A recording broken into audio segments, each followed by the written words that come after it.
Navigating today's real estate market can be tricky. Want to buy or sell a house, finance or insure a house, or stuck with a house and don't know what to do?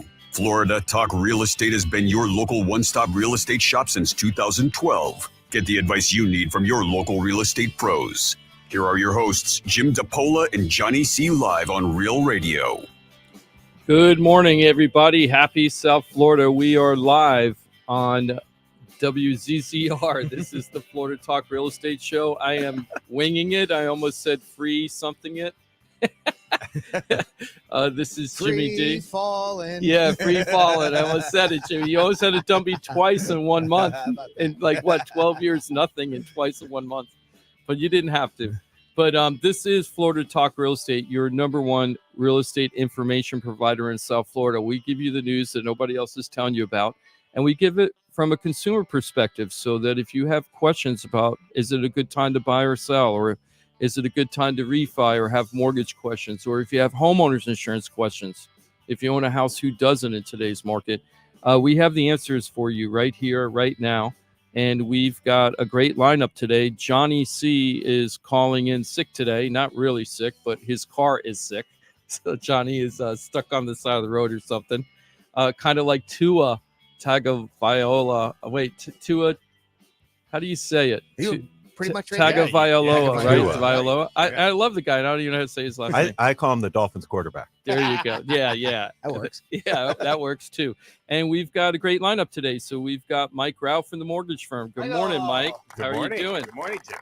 Good morning. It's almost like you had. We've been sitting here talking for 10 minutes, and you did not think about the intro to the show. I had no idea about the intro. Mike's going to go on and magically we'll just start talking. I feel guilty. I should have had you focused on that. Yeah, I just had to jump into What it. happened with Tua? I thought they had a good game. He had an excellent game. Yeah, Tua's doing great. I think you mean Aaron Rodgers. He's the one who he hurt his foot.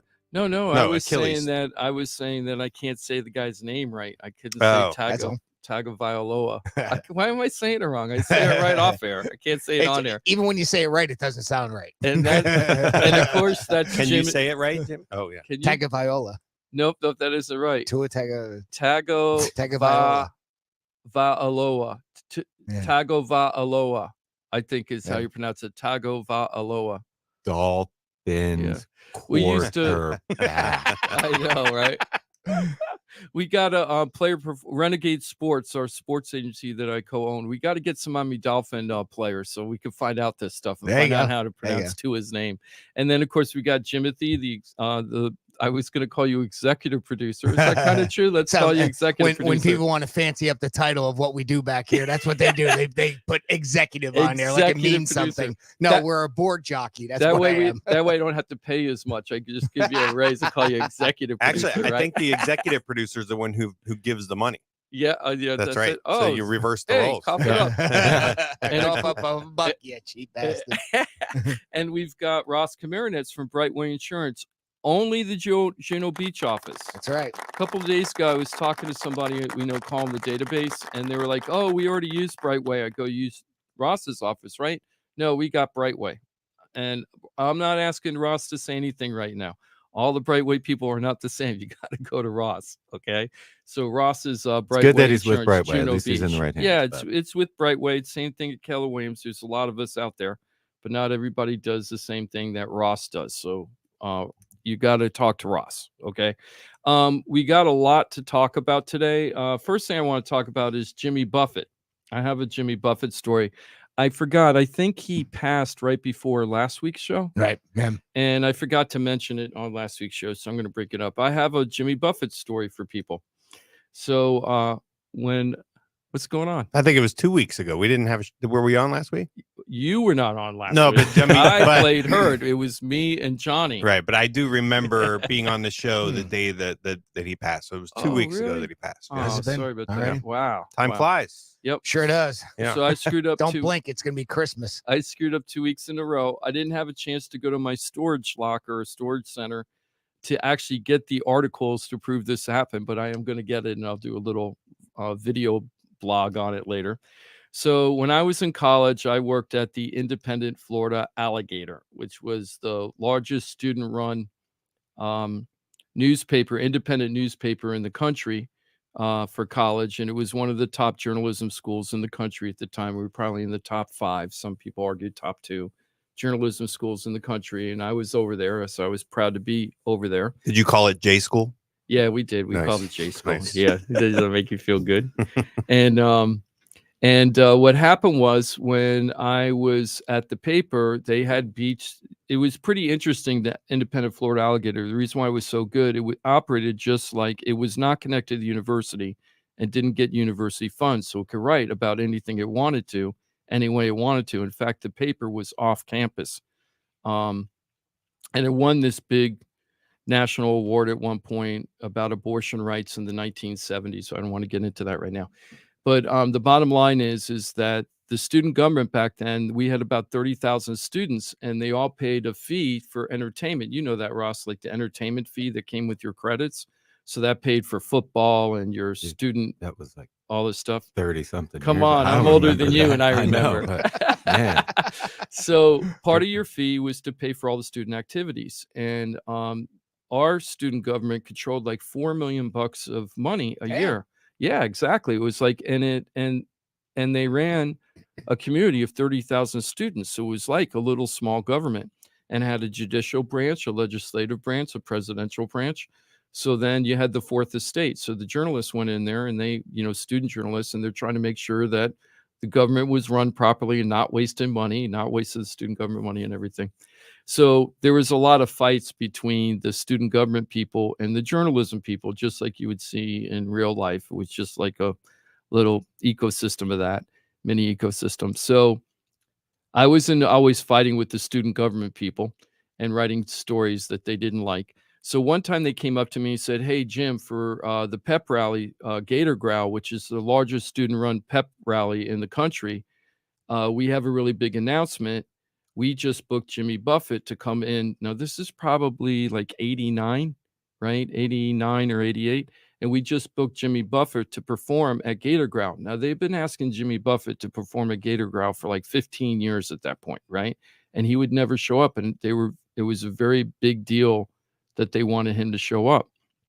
So I thought student government was faking me out and wanted me to write a story that Jimmy Buffett was coming so that I could get fired from the paper, because they'd done stuff like that, fake documents, so that you write in the paper and then you get kicked out. Just like real life. Yeah, just like real life. That's what happened to Dan Rather, if you remember. That's exactly what happened to Dan Rather. So I didn't believe it at first, but then they opened up the documents and they showed me the actual contract writer showing Jimmy Buffett's coming.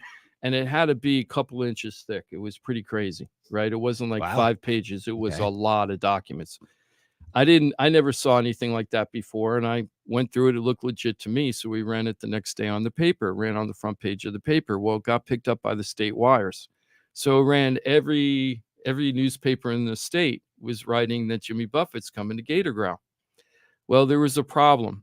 In that pile of contract paperwork, it said that if anybody, it was supposed to be a surprise that he was coming, and he was gonna fly in. And the plan was he was gonna fly in, parachute onto the stage at Gator Growl, which was the stadium, parachute onto the stage, perform 3 songs or 2 songs, and then leave. He was gone, right? He was going to land on the stage? Yes, he was going to land on the stage, sing a couple songs, and then leave. That's the contract, right?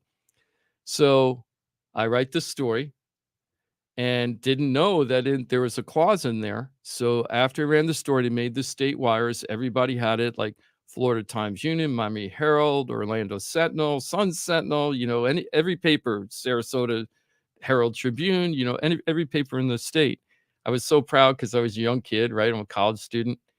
And then they canceled the concert because they broke the contract. So student government didn't want to admit that they gave me the contract. So they said that it was leaked to me, even though I walked into the student government Senate office to get the documents. Yeah.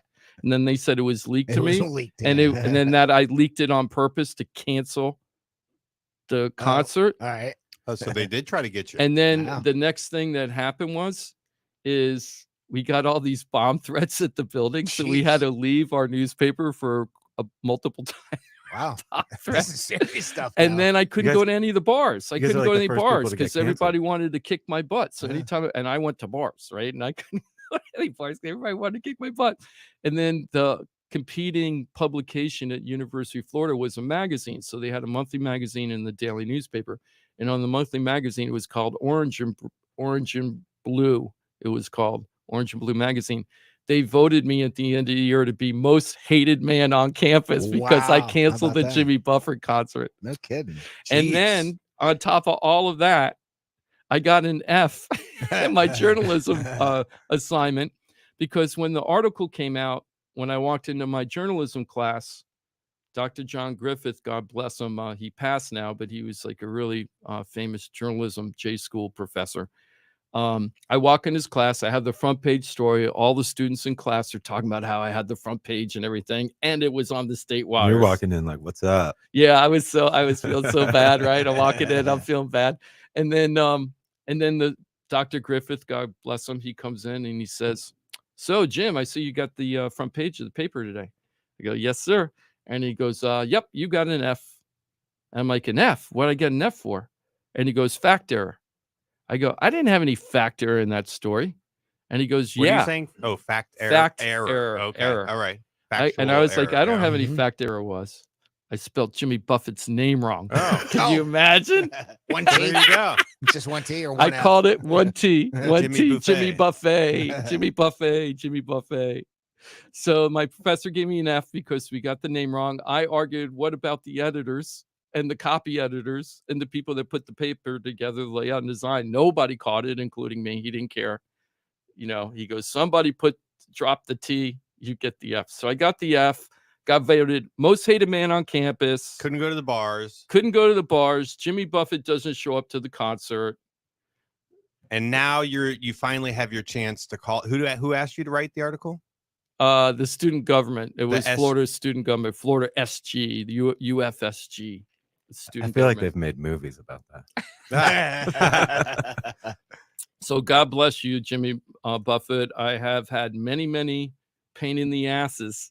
Was this like, I don't know. That's what a drink. what- That's a drink. I've had many, many pain in the asses When- over my time listening to Jimmy Buffett songs. When did the Margaritaville come out? Like what year? Ooh.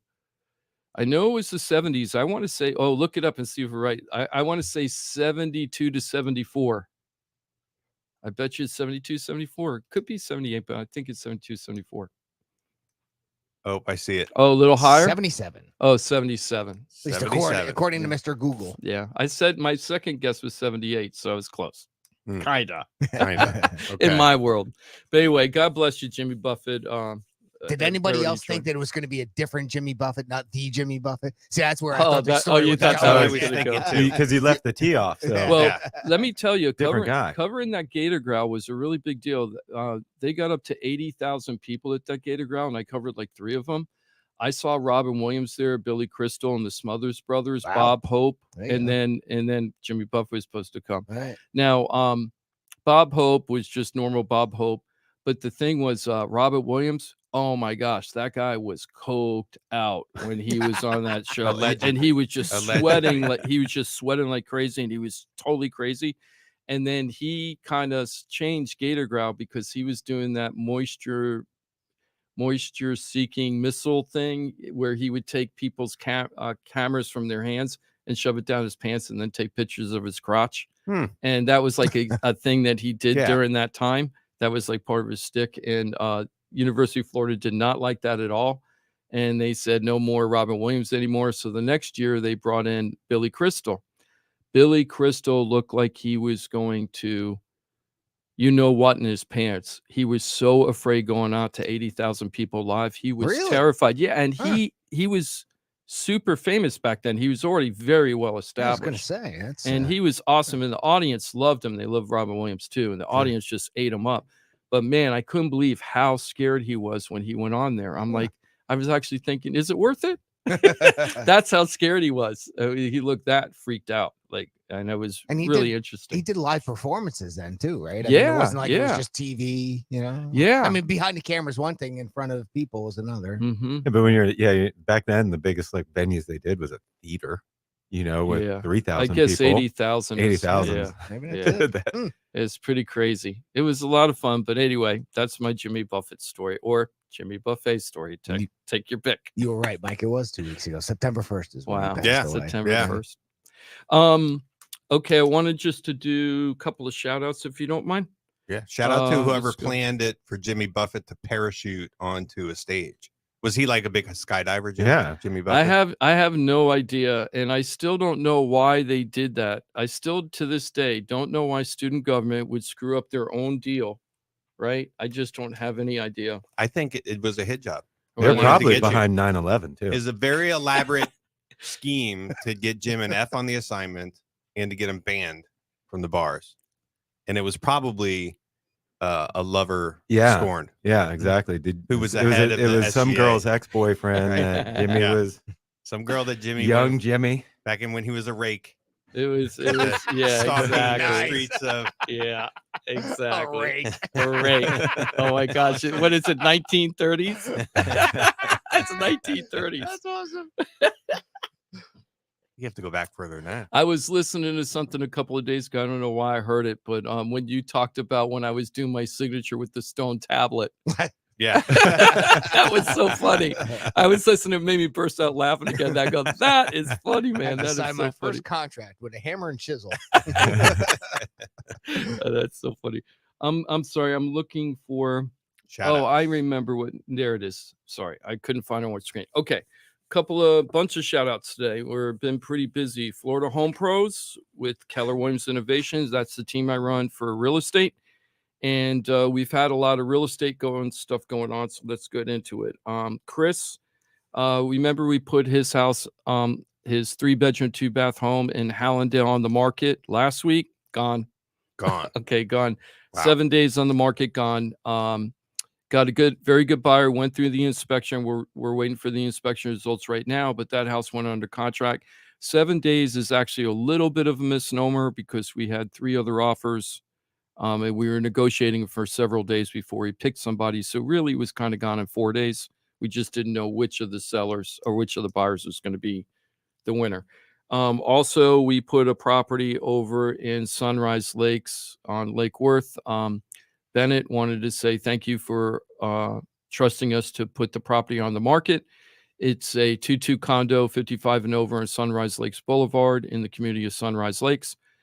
We put it on this is the interesting part about this, guys. When I put this 2-2 on the market, there were 52 other 2-2s in Sunrise Lakes on the market active right now. 52. Wow. 52 of them. And I was going to be number 53. And some of those houses have been on the market 300 days. And some of them go in 6 days. Right. So it should be a buyer's market in that community or in that building. Yes. I call it when you're Sunrise Lakes is similar to Century Village, which is similar to Kings Point. Those are all 55 and over condo communities. They usually always have tons of properties for sale, just like yours. So Right. I call those communities pick your color, pick your price. Right. And so you have to be really smart when you put your house on the market in those kind of communities, because you could just sit there and languish. We didn't do that. We sold that house in 7 days, house under contract, got a little above list for that one. And that house has gone in 7 days. So congratulations to Bennett. Thank you for trusting us to sell the house. This is one of those call me to find out how we did that type of things. Are you going to tell us the secret? No, I'm not telling you the secret sauce. If you want to learn how to sell your house properly, give us a call. We have a proven system, a 21-day system to get the houses sold. Or 7 days. It's very unusual that it takes longer than 30 days to sell a house, but it happens. And we did have one recently that was way over 21 days. Wanted to give congratulations to Bryce. He had a house that he wanted to sell. We've worked very hard to get it done. We got a price that was actually, to be honest with you, on the list price, it was 10% below list price, which is very unusual for me. And I did have a price drop on this property. However, we still did relatively well compared to the other properties in the neighborhood, but it took 100 days to get this house under contract. We did have full asking price once. The terms weren't correct to the seller, so we passed on that, which was a bummer. He got a little less than that now, but we're locked in. Everything's looking pretty good so far, and I think the house is going to be sold. So, Bryce, congratulations on getting under contract, and thank you for trusting me to get this far, and we're gonna get it closed for you. And then we have another shout out for Janet. And Janet is a buyer with us. Janet had been referred to us from one of her relatives, Juan and Saray, and Kathleen, actually. And Janet is using Mike to get the mortgage. And we got Janet under contract last week. I love Janet's story because she knew exactly what her price range was. She was very realistic based on that price range, what she can get and where she can get it, and reacted very quickly and was very aggressive on making offers, meaning that she didn't wait. She turned in offers if she liked the house. I think she got turned down 3 times before, at least twice. Oh, no, she got turned down 3 times. Yeah. But then this is what happened. And thank you, Mike. I didn't get to say thank you. I'm saying it live on air right now. Uh-huh. It was such a big deal that you called the listing agent when we turned in the offer for Janet and explained what you've did to vet Janet to make sure that she was qualified for the loan, because we did the same thing on our side, and then they took another buyer, Yes. and the buyer was a larger down payment, and then that deal started falling apart immediately, and they rolled right into our deal. And part of it was because the mortgage broker called up Uh-huh. and said, hey, I want to let you know I did everything we were supposed to do to vet this customer, and they're ready to close. As long as the house appraises and inspect, we're ready to do the deal. Now you're giving away my secret. Well, no, that's something that all mortgage brokers should do, and they don't. And we're going to get into that as a big mistake. So congratulations, Janet. She's gone through the inspection, Mike. I don't know if you know this, but she's already gone through the inspection. Inspection went well. Yeah, I mean, we've got the I know the think you have appraisal the was ordered. appraisals ordered already. It's right? funny. I actually talked to that listing agent after, because I said, I was surprised, say, hey, let you know. I usually call after we're in contract too, just introduce myself if we haven't talked before, send them an email, make sure they can reach out to me anytime for, updates or whatever.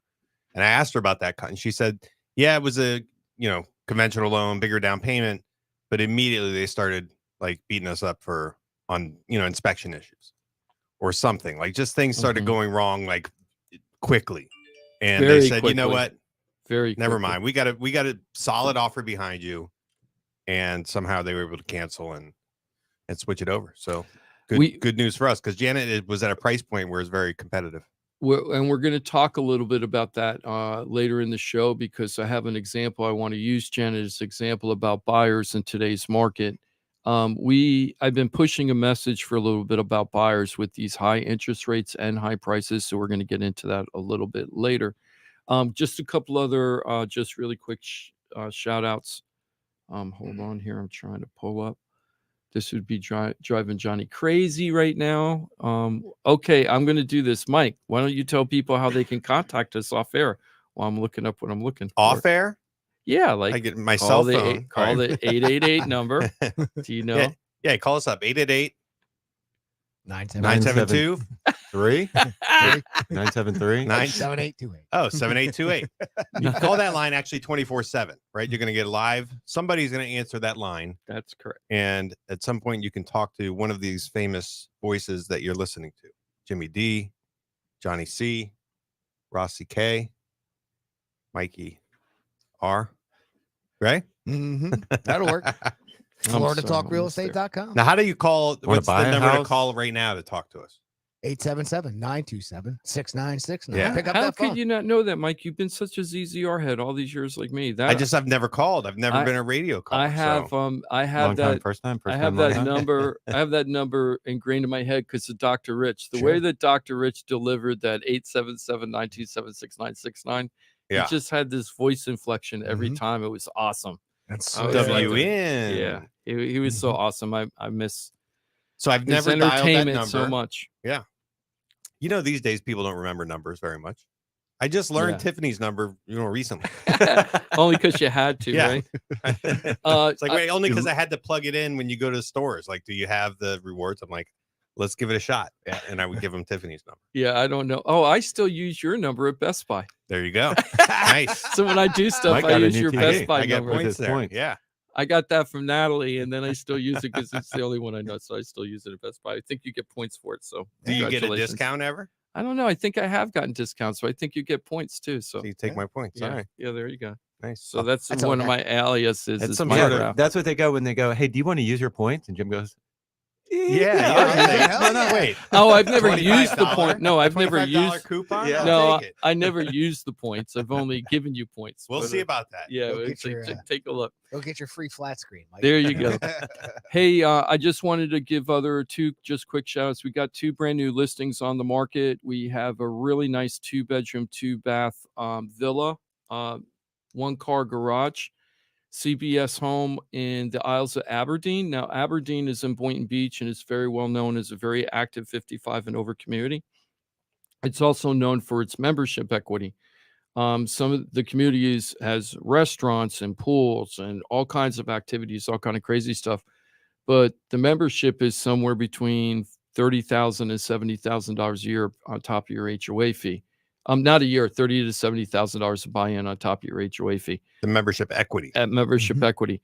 But what's great about this particular property at 6291 Long Key Lane is that this property has you can use many of the amenities in Aberdeen because you're part of Aberdeen, but you don't have to have the membership equity. It's optional for you, which is really, really nice. The other thing that's great about Isles of Aberdeen, it's a gated community. So it's one of the few gated communities on the east side of Aberdeen, which is really nice. This house just went under a pretty big renovation in the kitchen. Frances, who owns the house, great lady. She loves baking. So she ripped apart the kitchen and she turned it into a baker chef's kitchen. It's got a gigantic island so that you can roll out all your dough and make all your stuff. And it's got the 42-inch cabinets, which is kind of unusual in that community. Really great house. We have that on the market, really priced right at $350,000, and can't wait to get that going. We've already had several showings. We just put it on the market yesterday, and I think we have 3 or 4 showings scheduled today. So, Francis, if you're listening to me today, I'm going to call you after the show and tell you what's going on, making sure everything's good on the showings. We also have another new property on the market, 1598 Oakberry Circle in Wellington. This is also in a gated community, Wellington's Edge, which is a really great gated community and a great location of Wellington. And this house is a 3-bedroom, 2-bath, 2-car garage home. Really nice open floor plan, ready to go, turnkey ready. Newer laminate flooring on the house. And if I'm not mistaken, I think it's got a newer roof. I'm not sure. I have to go back and look. I apologize, not knowing, but it's in the listing itself. And that house is also on the market. We have had multiple showings. I think we put that on the market Thursday. We've had multiple showings on it. Already had our first offer. One of those offers was a blind investor offer. We might get into that in the show today. If not, we might get into that another time, talking about blind investment offers. There are a lot of that going on right now, and thought that would be something that we should get into. Are we at almost the time where we could take a break? Is that okay? If you'd like, yeah. Let's go ahead and take a break. And on the flip side, right away, we're going to roll right into insurance. You know what, Ross? I decided that the next house I buy, I'm not doing insurance. I'm going to be free wanting it. I'm going to be what did you call it? Freewheeling? Freewheeling it. We're going to freewheel. And I'm going to do self-insurance because you know what? That's the trend right now, self-insurance. I don't need no stinking insurance company. We're going to talk about the realistic attitude about that on the flip side. All right. We'll be right back on Real Radio 92.1. We're everywhere you need to be. Find your favorite show at realradio921.com. Here's what's happening with the weather on Real Radio. From the Gordon and Partners Weather Center. Have you or a loved one been injured through no fault of your own? Call 561-333-3333 or go to fortheinjured.com.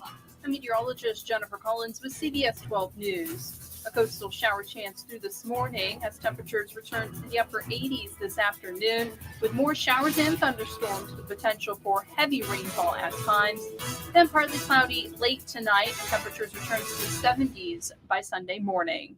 This report is sponsored by Wendy's Breakfast 2 for $3 Biggie Bundles. Wendy's new Breakfast 2 for $3 Biggie Bundles lets you choose from your fave 4, including a sausage or egg and cheese biscuit, small seasoned potatoes, or medium hot coffee. Limited time only during breakfast hours. U.S. price and participation may vary. Not valid in a combo. Single item at regular price. Hey, it's your boy Johnny C here, host of Florida Talk Real Estate. They're tops when it comes to helping people buy and sell houses. But Florida Talk Real Estate is so much more than that. For 5 years, I've watched these guys help thousands of our listeners with any real estate need. They couldn't do it without their sponsors, who are experts in their fields. Check it out. Jim DePola, powered by Keller Williams Realty. Their team specializes in helping people sell their house for top dollar, and buyers get great deals on the purchase of their home. That's what they did for me and my family, and I couldn't be happier that I hired them for my real estate transaction. Mike Rauch from the mortgage firm is one of our favorite guests on the show, and he is the mortgage guy. Whether you're looking for a refi or a mortgage to purchase a new home, Mike Rauch will get you the answers you need. The mortgage firm is licensed to do loans in Florida, Alabama, Tennessee, and Georgia, and they have local offices that cover all of South Florida. So if you're thinking about a refi or a new mortgage, go to the mortgage guy, Mike Rauch, and find out what he can do for you. The Mortgage Firm, Inc., NMLS 189233, Florida license MLD 78, equal housing lender. The law office of Paul A. Krasker has been specializing in real estate law for nearly 25 years and has the professional team you need. Upside down with your house, Paul's team can help you conduct short sales, loan modifications, even if you're behind on payments. They also help you with foreclosure defense and bankruptcy. They can even help you get a student loan modification and repair your credit to get the score you need. Paul's full-service team has helped thousands of our listeners, and they can help you too. Trident Title LLC is the largest privately owned title company in Florida. When you need a title company to complete a refi, home purchase, or sale, Trident Title has got you covered. Not only do they offer competitive pricing, Trident Title has attorneys on staff to make sure if you have bumps in the road declaring title that you can get the job done.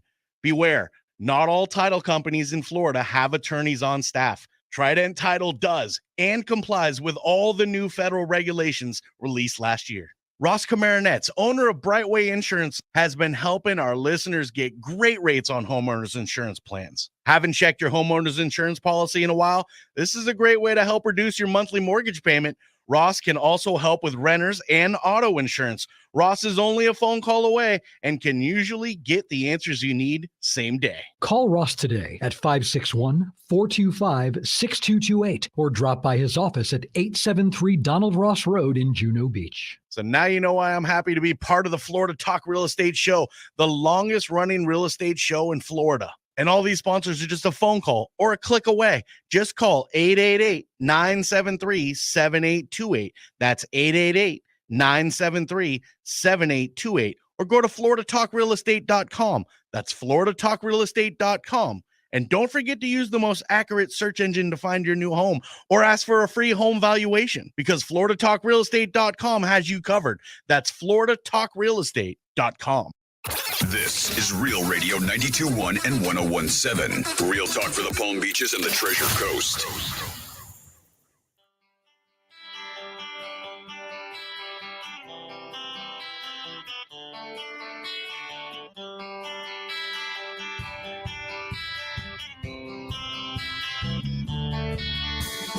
This is Florida Talk Real Estate with Jim DePola and Johnny C. Got a question for the show? Call us live at 1-877-927-6969. That's right. This is a Florida Talk Real Estate. That sounded kind of loud, though. Is it too loud there? No, you're all right. Okay. You're good. I thought it was too loud. Hey, this is Jimmy D from the Florida Talk Real Estate Show. And we've got a great lineup today. We've got Mike Rauch from the mortgage firm. Yep. We're providing 2 hours of infotainment, Jim. We only got 90 minutes left. And then we got Ross Komarinetz from Brightway Insurance. Good morning. I'll be providing 7 minutes. 7 of the Nice. 90. He's good for 7. So, Mike, you got to do 83. So we got a lot to talk about today. I want to get into insurance because it's been such a big deal for everybody. So before we get into insurance numbers and stuff, Mike, I wanted to ask you, how big of a deal is it to understand insurance when you're trying to budget for a buyer to buy a property in today's market compared to, let's say, 3 years ago? Well, I would say, in my position, you mean as a loan originator, you got to have a critical understanding of like a good idea of where insurance is going to land, And because you're off on that. So the insurance component, when you're qualifying for a mortgage, you qualify for a monthly payment, right? A lot of people think you qualify for a purchase price, a loan amount. At the end of the day, you're qualifying for a monthly payment. which is a combination of principal, interest, taxes, And insurance, and HOA, if there is one. So your monthly limit, let's say it's $3,000 a month, Jim. So you have to make sure that the house that you're buying and the loan that you're getting is going to result in a monthly payment that's under your limit. Otherwise, you won't qualify. You can't close.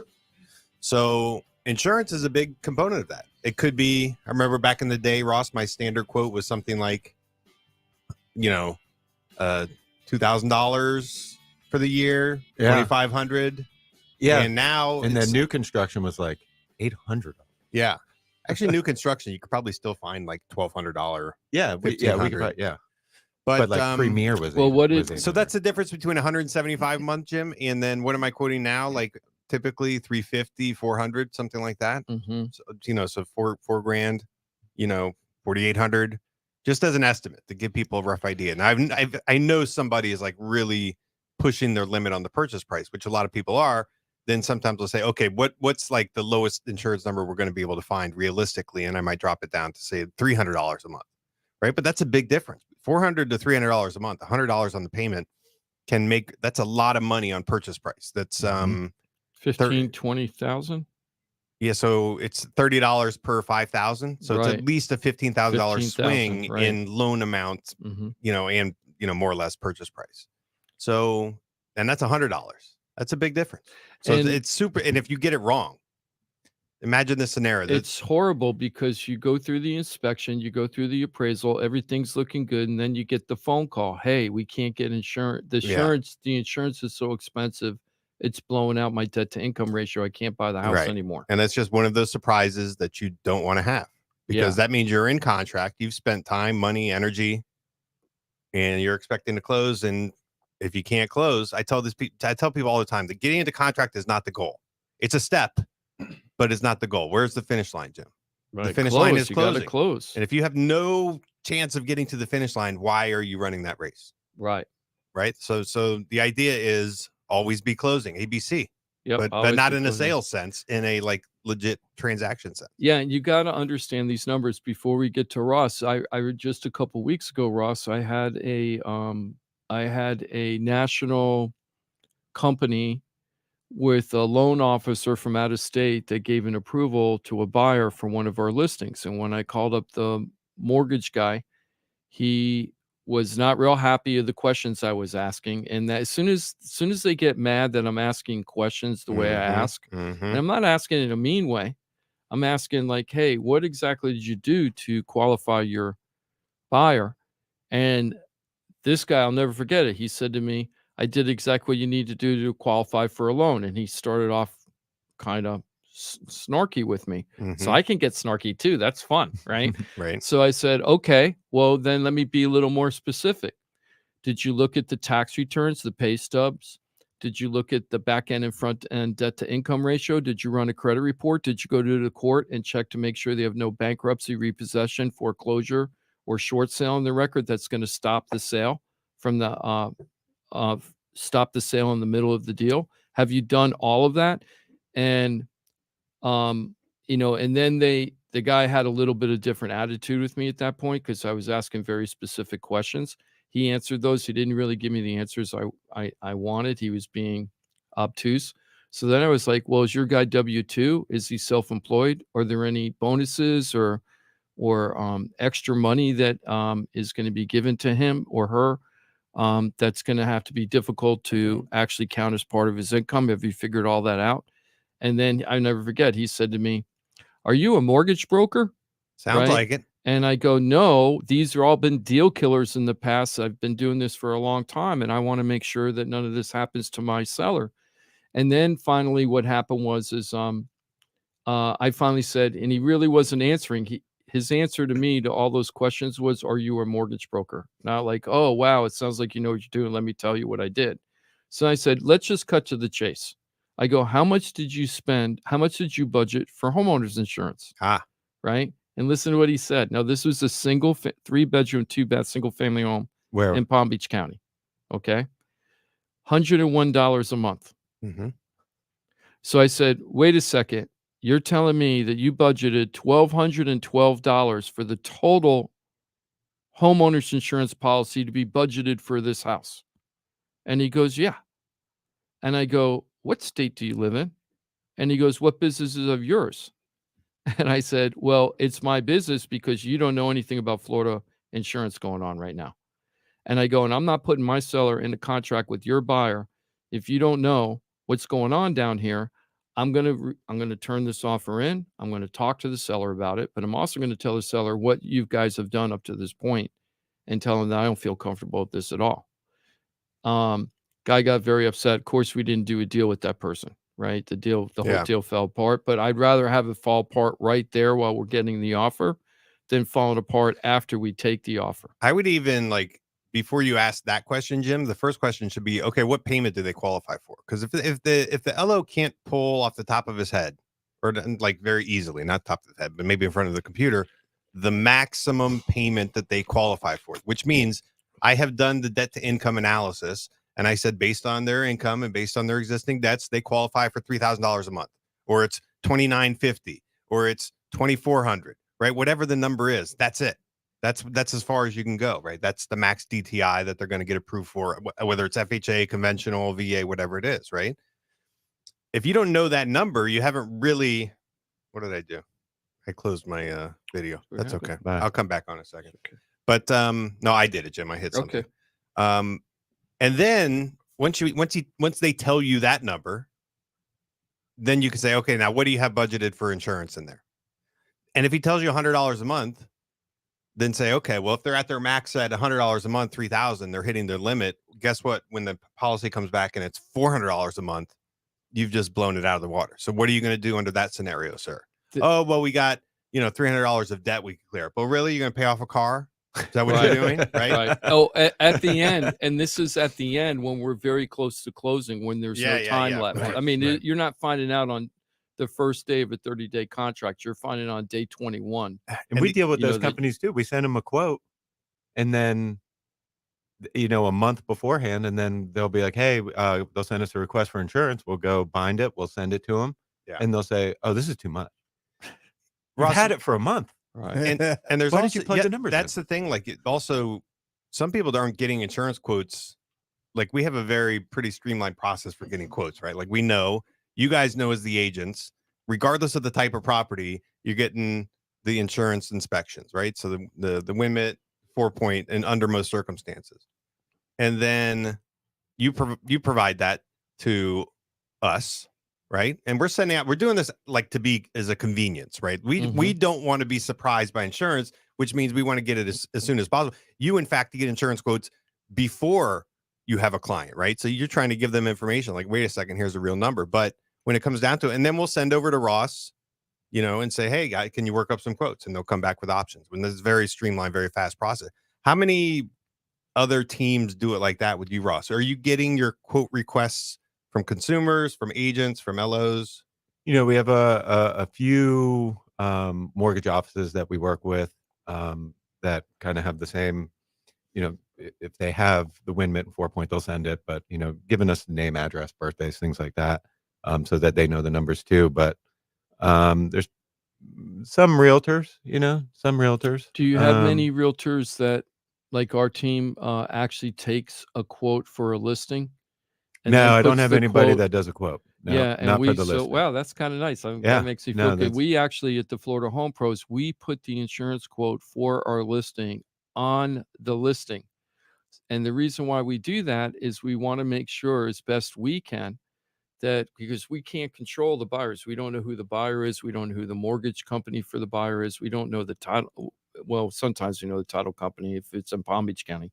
But we can't control what we can't control. So what we do is we throw the insurance quote on the listing so that when a buyer is trying to make an offer, hopefully the agent will be sharp enough to go, oh, they have an insurance quote, give it to the lender so the lender can really do an analysis to determine, can this person buy the house and what's the max offer they can do. And that's just another philosophical difference or distinction, right? You are putting that information out there. That can scare some people. I don't want to put a realistic insurance number because that's going to scare them away. They're not going to want to buy my house if they know it's, $5,500 for a decent insurance policy.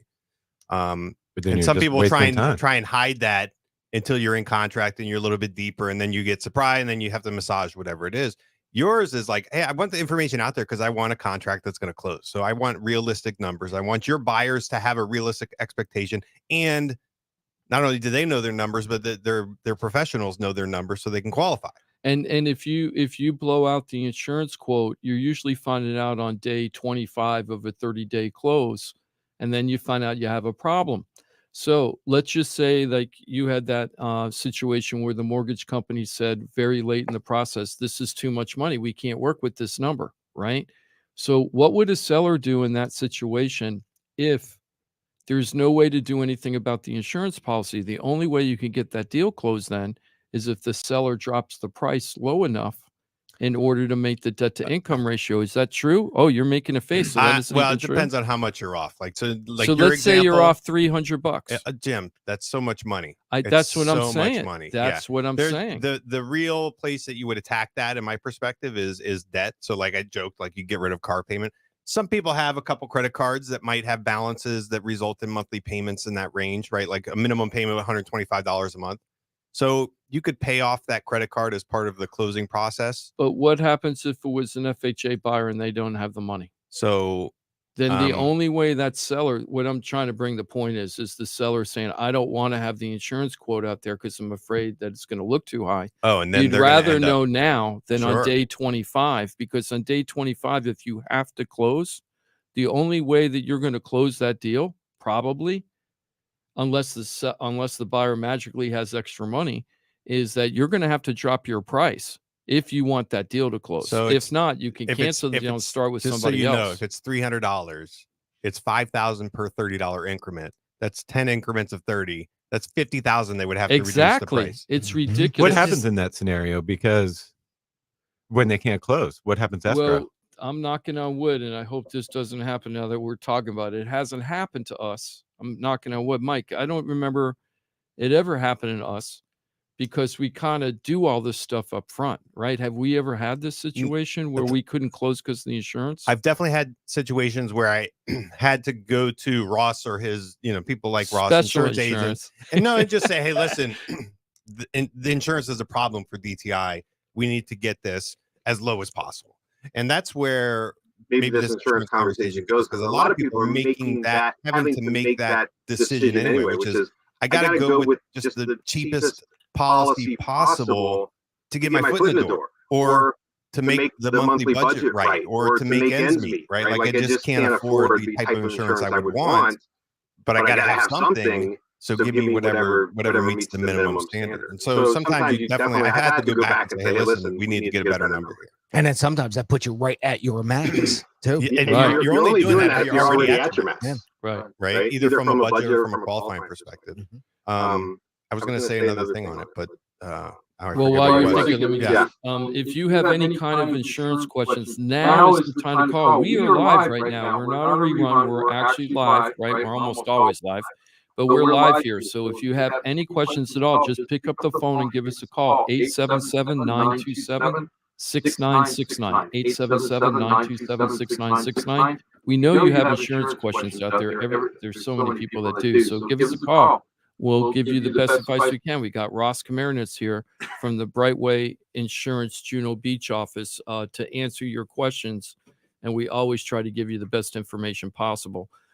Talking about some new stuff, Mike, do you remember with the second part you were going to say? No. Okay, then I'm just going to roll right into this. So the first thing is just to set the environment.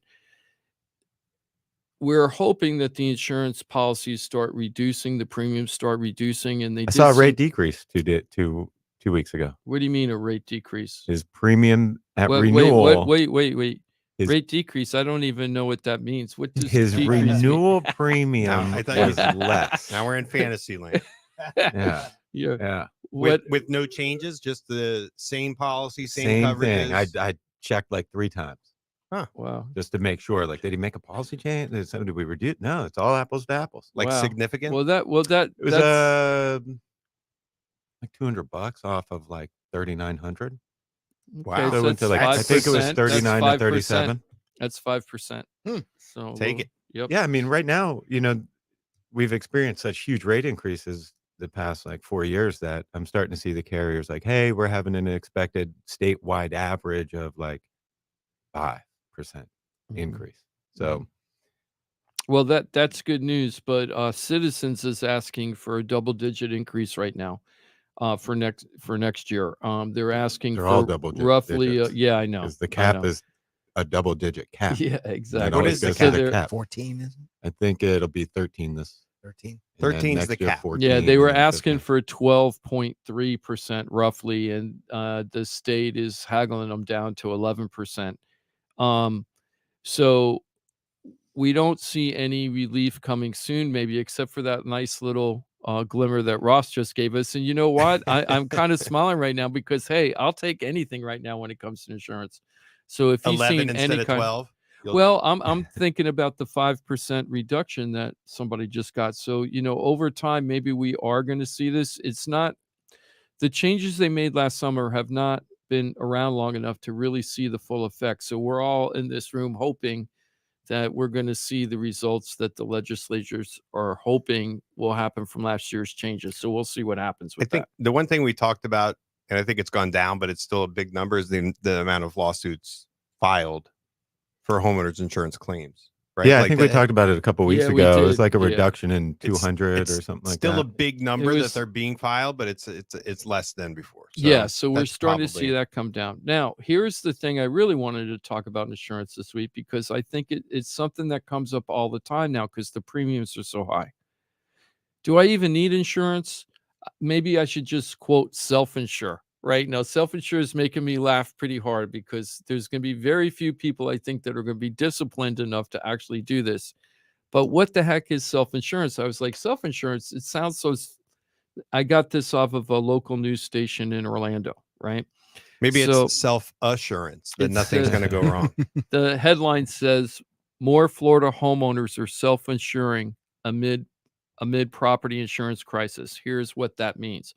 Florida is more than double the national average. So what the statistics are saying on this local TV station in Orlando news station, they're saying that, let me see, hold on. I'm Jeez, trying to it's look. like a self-fulfilling prophecy. So Florida has 15% of the homeowners are now self-insuring, which is double the national average of 7% self-insured. And the 7% national average is up from 2% from the year before. So nationally, only 2% of the people were self-insuring. And now nationally 7%, but now Florida's 15%. And just to be clear, self-insurance means no insurance. Is that the same Yeah, thing, or is this like a different category? It means I'm not paying squat. I I'm just going to roll the dice. I would bet a lot of those are condos. People come down and they're like, Oh, well, buy it cash. well, yeah, pay cash Yeah. for it, and then, well, Don't- the building has insurance. Yeah, Yeah. they don't keep an interior policy. Yeah, Yeah. they don't Right. keep it in. I don't think I would either. Like if you paid cash. Yeah, I if mean- I owned it and it was the interior policy is gonna cost me, $2,000 a year, I might be like, meh. Yeah. But it's a big risk on a house. But How about Something that the- doesn't. do you know why they call it no insurance versus self-insurance? This is the part that made me laugh. Their definition of self-insurance is that you take the money that you're supposed to pay for your insurance policy and you put it into some kind of savings account or investment account. Every year you take that money and put it into the account and keep it because you're betting that you're never going to need it. And if you do, then you have a savings account. You've got a nest egg, an That has- emergency fund. Yeah. So that's what self-insurance means in this context. That's what they're saying. So the thing is, if you're not paying the insurance company the premium, are you really going to take that money and go, oh, instead of paying the insurance company $5,600, I'm just going to take that and put it into the bank account? I don't think. I don't anybody- think most people are anybody's going to doing do that. I don't think hardly anybody's doing that. No. So if you're doing that, give us a call. We'd love to talk to you about that for real. I'm not joking. It would be interesting to find out how you came up with that idea and what prompted you to do it. I'd really like to know because this is a real thing that people are going through. See, but I'd like, most people who are going to so-called self-insure, that means they got a little bit of coin in their pocket, right? Mm-hmm. So if they got a little coin in their pocket, they're going to need to protect themselves from liability at least. So they're getting. I would imagine most people are getting a policy that doesn't include wind for significantly cheaper, just to have the liability, fire, theft, all that, That's rather actually than going completely with no with no insurance. So talk about like, that a little bit, Ross, because some people might say, I'm not doing insurance, that I cross my fingers, nothing's going to happen to my house. So what could go wrong? Like on that? Oh, with no what insurance, man, you you got somebody over at your house and you guys are jumping in the pool and somebody hits their head or dives in and breaks their neck. Liability. That's liability. They're going after you. They can garnish your wages. So people with, I would imagine people who are able to own a home outright that they just bought, have some money and need to protect those assets. So, or the house could burn down, or your pipe breaks in your wall. Just anything other than hurricane damage. You want to protect yourself from that. And let's set a little bit of foundation, because we went a little farther than I was planning to. It's my fault. No, it's my fault. Why is it your fault? Well, people can't, because I didn't set the foundation at the beginning. So my question is that as far as self-insurance, not everybody has a choice to self-insure. That's one thing I want to make clear. So, Mike, if somebody has a mortgage with, the mortgage firm, can they self-insure? No, if you Of have, course not. if you have a mortgage against your property, you're required to maintain sufficient property insurance coverage. So there's minimum standards, which would include property coverage and liability. So the property coverage, that would just be damage to the house. If you didn't insure your furniture and contents on the inside, the mortgage company doesn't really care about that too much, right? That's correct. Okay, so you could get a lower policy. Yeah, and some people will max out their deductibles, but there's limits to how high you can go on the max. Mm-hmm. We're actually we're running into a lot of condo communities on the master policy who are going above the maximum deductible allowed, and so people can't get a loan. People can't get a loan in that condo now because the insurance premium doesn't meet the minimum standards. Yeah, the condo owners, especially on the beach and the intercoastal, all of those getting killed. They're going to be going through a lot of pain. I think in the future, just don't see it getting much better than for a while. I'm hoping it's going to get better, because those HOA fees got to be a lot right now, and I'm sure there's on top of the HOA fee, I'm sure they all have special assessments because of the increases. So yeah, I bet it's tough. And I've been bouncing from beach condo to beach condo now for almost 3 years. Can you believe it? June of this year was 3 years I've been doing this, right? I just keep going from beach place to beach place, right? And everyone I've been to, they are all doing the major cement reconstruction, rebuilding of the shell so it doesn't collapse. And the fees that are paying are pretty darn high, and it takes way longer than they think. All of them were told 9 months, and it's been like 18 months, 24 months, not done yet. Kind of crazy town. So, Ross, is there any way to reduce your insurance costs? Let's say your risk level is acceptably high, like you have a high risk level. What can you do to save money on your policy, and what would you be risking, and how much money would you be saving for that risk? I know that's a very broad question, but you could use some real life examples where pop in your head. You don't have to be. I just wanted to see. So, I mean, the easiest way to save is, you just take off the contents and increase your deductibles to the maximum mortgage company will allow, which is usually $5,000 for the AOP and 5% for the hurricane deductible. Just as that's if you're trying to go like that's as low as cheap as possible. I'll give you real world, Jim. So this is from Ross or his team. Shout out Rodolfo. Yes. Can we shout him out? Shout out Rodolfo. Yeah, he's awesome. He's the best. Premier quote. This is the policy that Ross you would recommend. This is full coverage. Yeah, like if you want to make sure that you're covered for life happens. Yeah.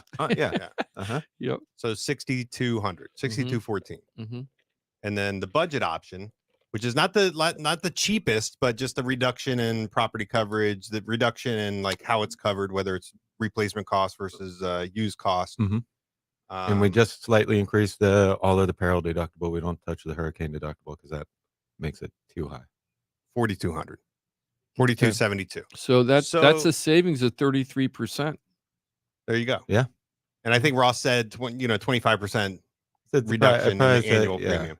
Yeah. And I think that's like, this is just one example, but it's pretty close. So maybe it goes from 4,000 to 3,000, right? Or 3,500 to 2,800 or something like that, depending on the size of the home. Like a lot of this depends on how much the replacement cost is, right? Like what's the cost to rebuild the home. That's 150. That's a little over like $155 a month on the 6242. Yeah. Right. It's like $155 a month that you're saving. So you just have to decide. You could still get the mortgage with this reduced coverage.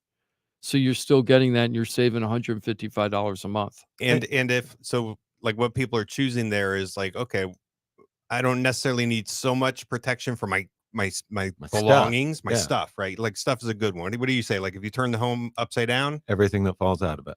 Right. Okay. So couches, TVs, rugs, appliances, coffee tables, appliances. The appliances fall out?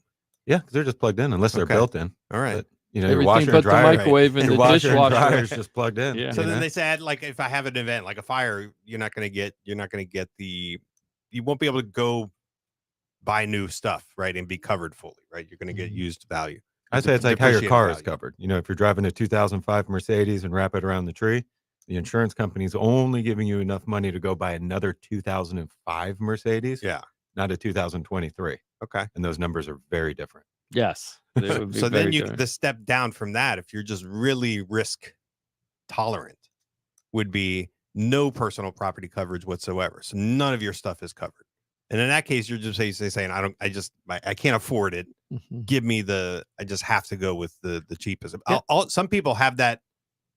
Like if I'm being forced to have insurance. If I didn't have a mortgage, I wouldn't have insurance. Right. I wouldn't have insurance at all. So just give me the cheapest policy. I'm never going to use it. I'm not going to mess with the insurance, that type of mentality. And I've talked to people like that. Yeah, my entire me too. time A lot. doing this. A lot. Yeah. Some people have that attitude, and if that's their attitude, that's their attitude. They have the right, to feel that way, and they just, you just move on. You work with it. Yeah. I mean, every quote says these are not either or. We can customize coverages and deductibles. You want to exclude everything? We can exclude everything if that's what you want, or if you want to make sure that you need more coverage, we'll give you more coverage. So if you have any kind of insurance questions, you got to give us a call. We're one phone call away. We're live 24/7 at 888-973-7828. You could go to floridatalkrealestate.com. There's a whole bunch of different ways to reach out to us. There's even a little thing on the Florida Home Pros website where you could click and chat with Jim and set an appointment up, give us a call, fireside chat, and we'll figure it out. Yeah. And we'll do that. Let's go ahead and take the break, Jimmy. Okay. And on the flip side, we're going to talk a little bit about what's happening with the mortgages and buyers in today's market. And we're going to get into that. We're going to show what's going on with buyers that are looking for affordability in South Florida. When the smart speaker you gave your parents eventually becomes yours, tell your smart device to play Real Radio 92.1 on iHeartRadio. Hey, it's your boy Johnny C here, host of Florida Talk Real Estate. They're tops when it comes to helping people buy and sell houses. But Florida Talk Real Estate is so much more than that. For 5 years, I've watched these guys help thousands of our listeners with any real estate need. They couldn't do it without their sponsors, who are experts in their fields. Check it out. Jim DePola, powered by Keller Williams Realty. Their team specializes in helping people sell their house for top dollar, and buyers get great deals on the purchase of their home. That's what they did for me and my family, and I couldn't be happier that I hired them for my real estate transaction. Mike Rauch from the mortgage firm is one of our favorite guests on the show, and he is the mortgage guy. Whether you're looking for a refi or a mortgage to purchase a new home, Mike Rauch will get you the answers you need. The mortgage firm is licensed to do loans in Florida, Alabama, Tennessee, and Georgia, and they have local offices that cover all of South Florida. So if you're thinking about a refi or a new mortgage, go to the mortgage guy, Mike Rauch, and find out what he can do for you. The Mortgage Firm, Inc., NMLS 189233, Florida license MLD 78, equal housing lender. The law office of Paul A. Krasker has been specializing in real estate law for nearly 25 years and has the professional team you need. Upside down with your house, Paul's team can help you conduct short sales, loan modifications, even if you're behind on payments. They also help you with foreclosure defense and bankruptcy. They can even help you get a student loan modification and repair your credit to get the score you need. Paul's full-service team has helped thousands of our listeners, and they can help you too. Trident Title LLC is the largest privately owned title company in Florida. When you need a title company to complete a refi, home purchase, or sale, Trident Title has got you covered. Not only do they offer competitive pricing, Trident Title has attorneys on staff to make sure if you have bumps in the road declaring title that you can get the job done. Beware, not all title companies in Florida have attorneys on staff. Trident Title does and complies with all the new federal regulations released last year. Ross Komarinetz, owner of Brightway Insurance, has been helping our listeners get great rates on homeowners insurance plans. Haven't checked your homeowners insurance policy in a while? This is a great way to help reduce your monthly mortgage payment. Ross can also help with renters and auto insurance. Ross is only a phone call away and can usually get the answers you need same day. Call Ross today at 561-425-6228 or drop by his office at 873 Donald Ross Road in Juno Beach. So now you know why I'm happy to be part of the Florida Talk Real Estate Show, the longest running real estate show in Florida. And all these sponsors are just a phone call or a click away. Just call 888-973-7828. That's 888-973-7828. Or go to floridatalkrealestate.com. That's floridatalkrealestate.com. And don't forget to use the most accurate search engine to find your new home or ask for a free home valuation because floridatalkrealestate.com has you covered. That's floridatalkrealestate.com. The Anajar and Levine Accident Attorney Studios. Have you been in an accident? Call Anajar and Levine Accident Attorneys at 1-800-747-FREE. That's 1-800-747-3733. Real Radio 92.1 is WZZR West Palm Beach, an iHeartRadio station. Listen on your free iHeartRadio app for all your music, radio, and podcasts. Free never sounded so good.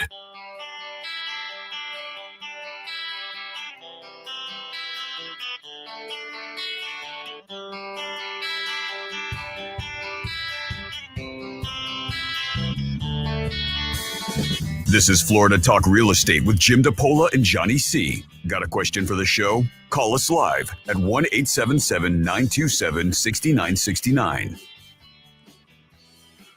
Hey, happy South Florida, everybody. This is Jimmy D. We got the Florida Talk Real Estate Show. We are live today. This is September 16th. Is that true? That is correct. Yes, Wow, 16th. I got it right without even looking. That's pretty good. It's September 16th.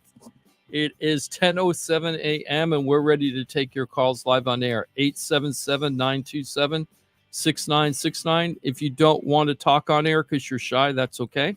All you have to do is call 888-973-7828 or just memorize Florida Talk Real Estate. Google it. We're everywhere.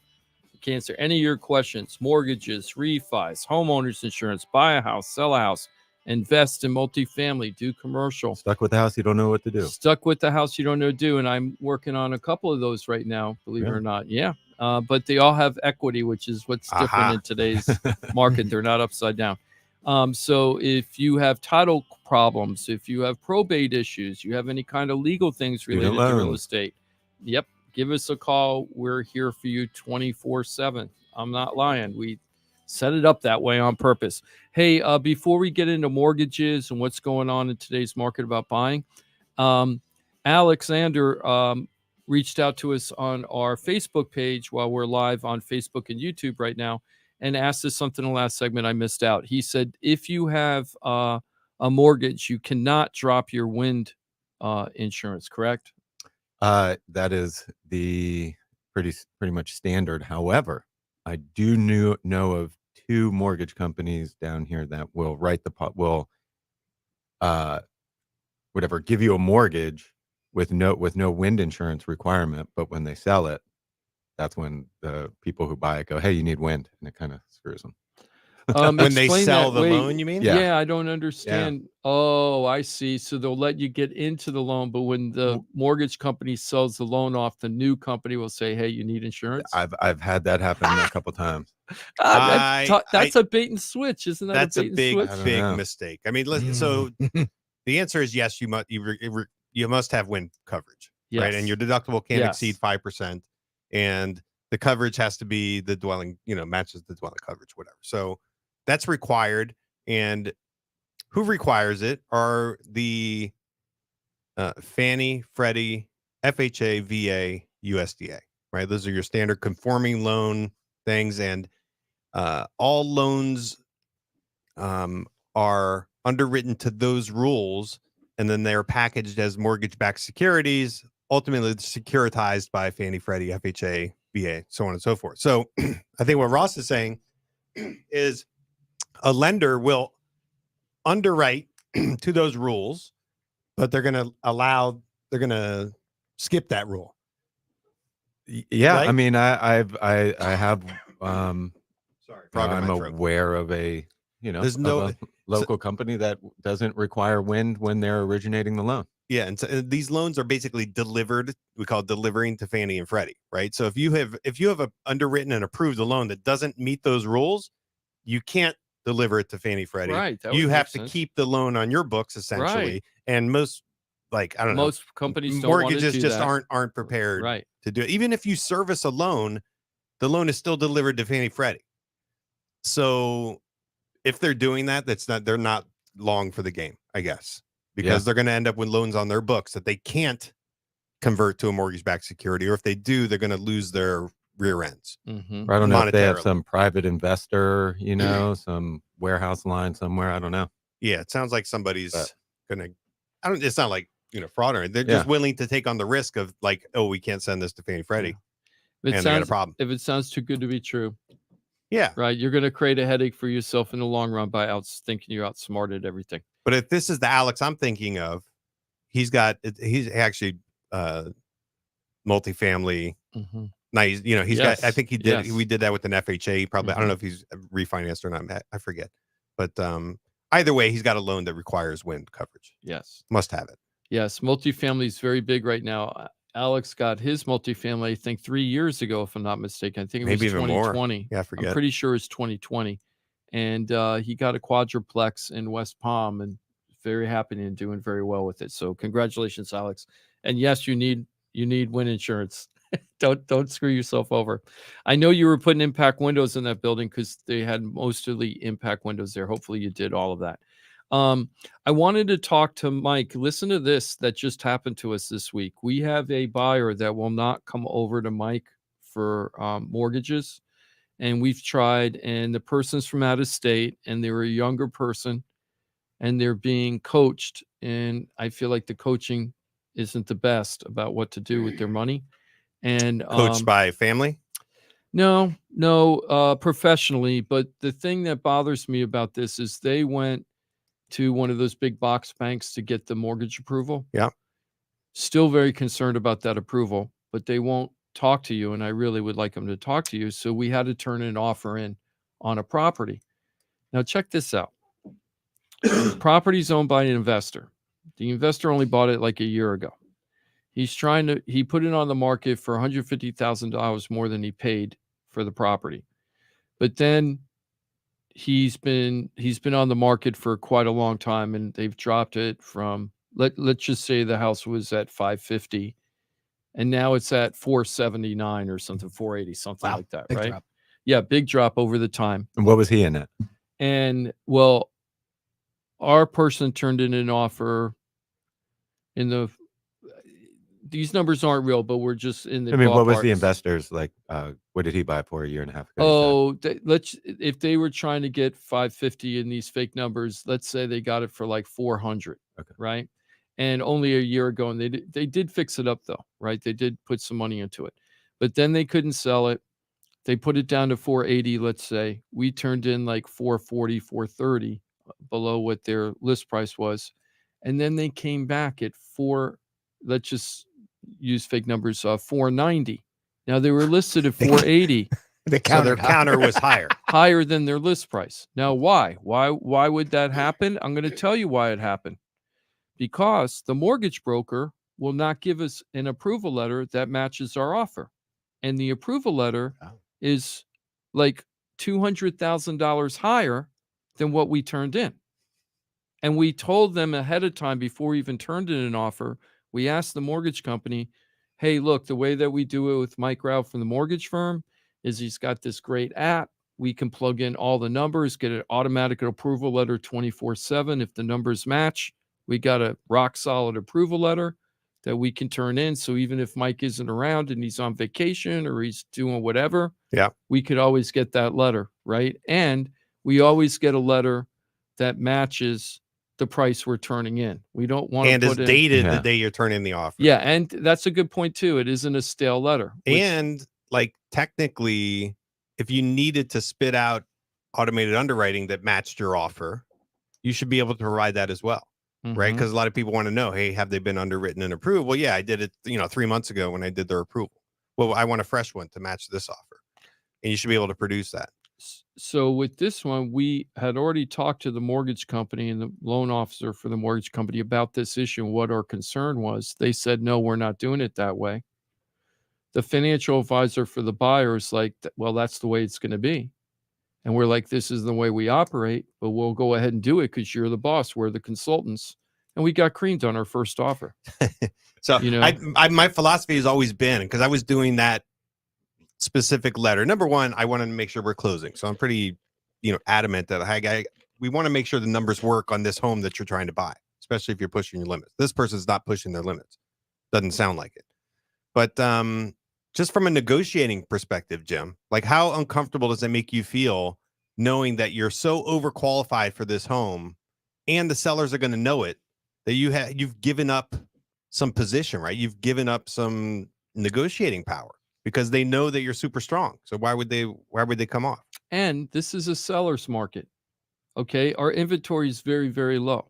So the sellers are already in control. Now, if we had 4 years of inventory in the neighborhood and we were turning in an offer and we were turning in a price and the price was solid and we had a higher approval letter, we wouldn't be as weak in that situation. Yeah. Because it's more of a buyer's market. And therefore you're showing, hey, I can definitely afford this house because I'm approved for way more.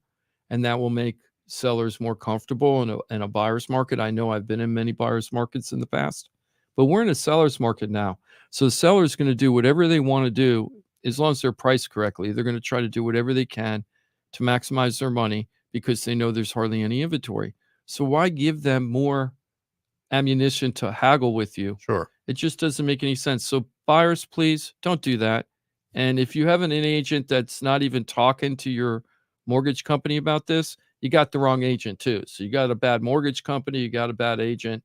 Don't do that. You're going to lose money. It's going to create a lot of headaches. You're going to get rejected a lot. Yeah. Don't do it. It's also still very normal in this industry. People are out there shopping with what I would call a generic pre-approval letter. Oh, you mean toilet paper? Yeah, pretty much. Like, hey, yeah, I talked to a lender. He spent me out of pre-approval. I'm good for $425. I told him my credit was $750, and then I made $200,000. Boom. And then that's one of the things when I do talk to people who have talked to multiple lenders and somebody spit them out of pre-approval, I'll be like, well, number one, like, did we have the same conversation that you and I are having? Did they ask you all these questions? Did they get your documents? And I also explain, like, listen, you're not qualified for $425. You qualify for a payment, and you might find a home at $450 that results in that payment.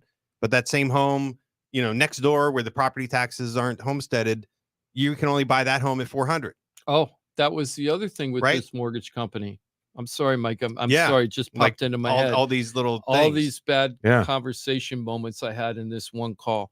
Then I said, okay, can you tell me how much you budgeted for property taxes and insurance? They could not tell me that. Yeah. They told me he's good for the number I told you.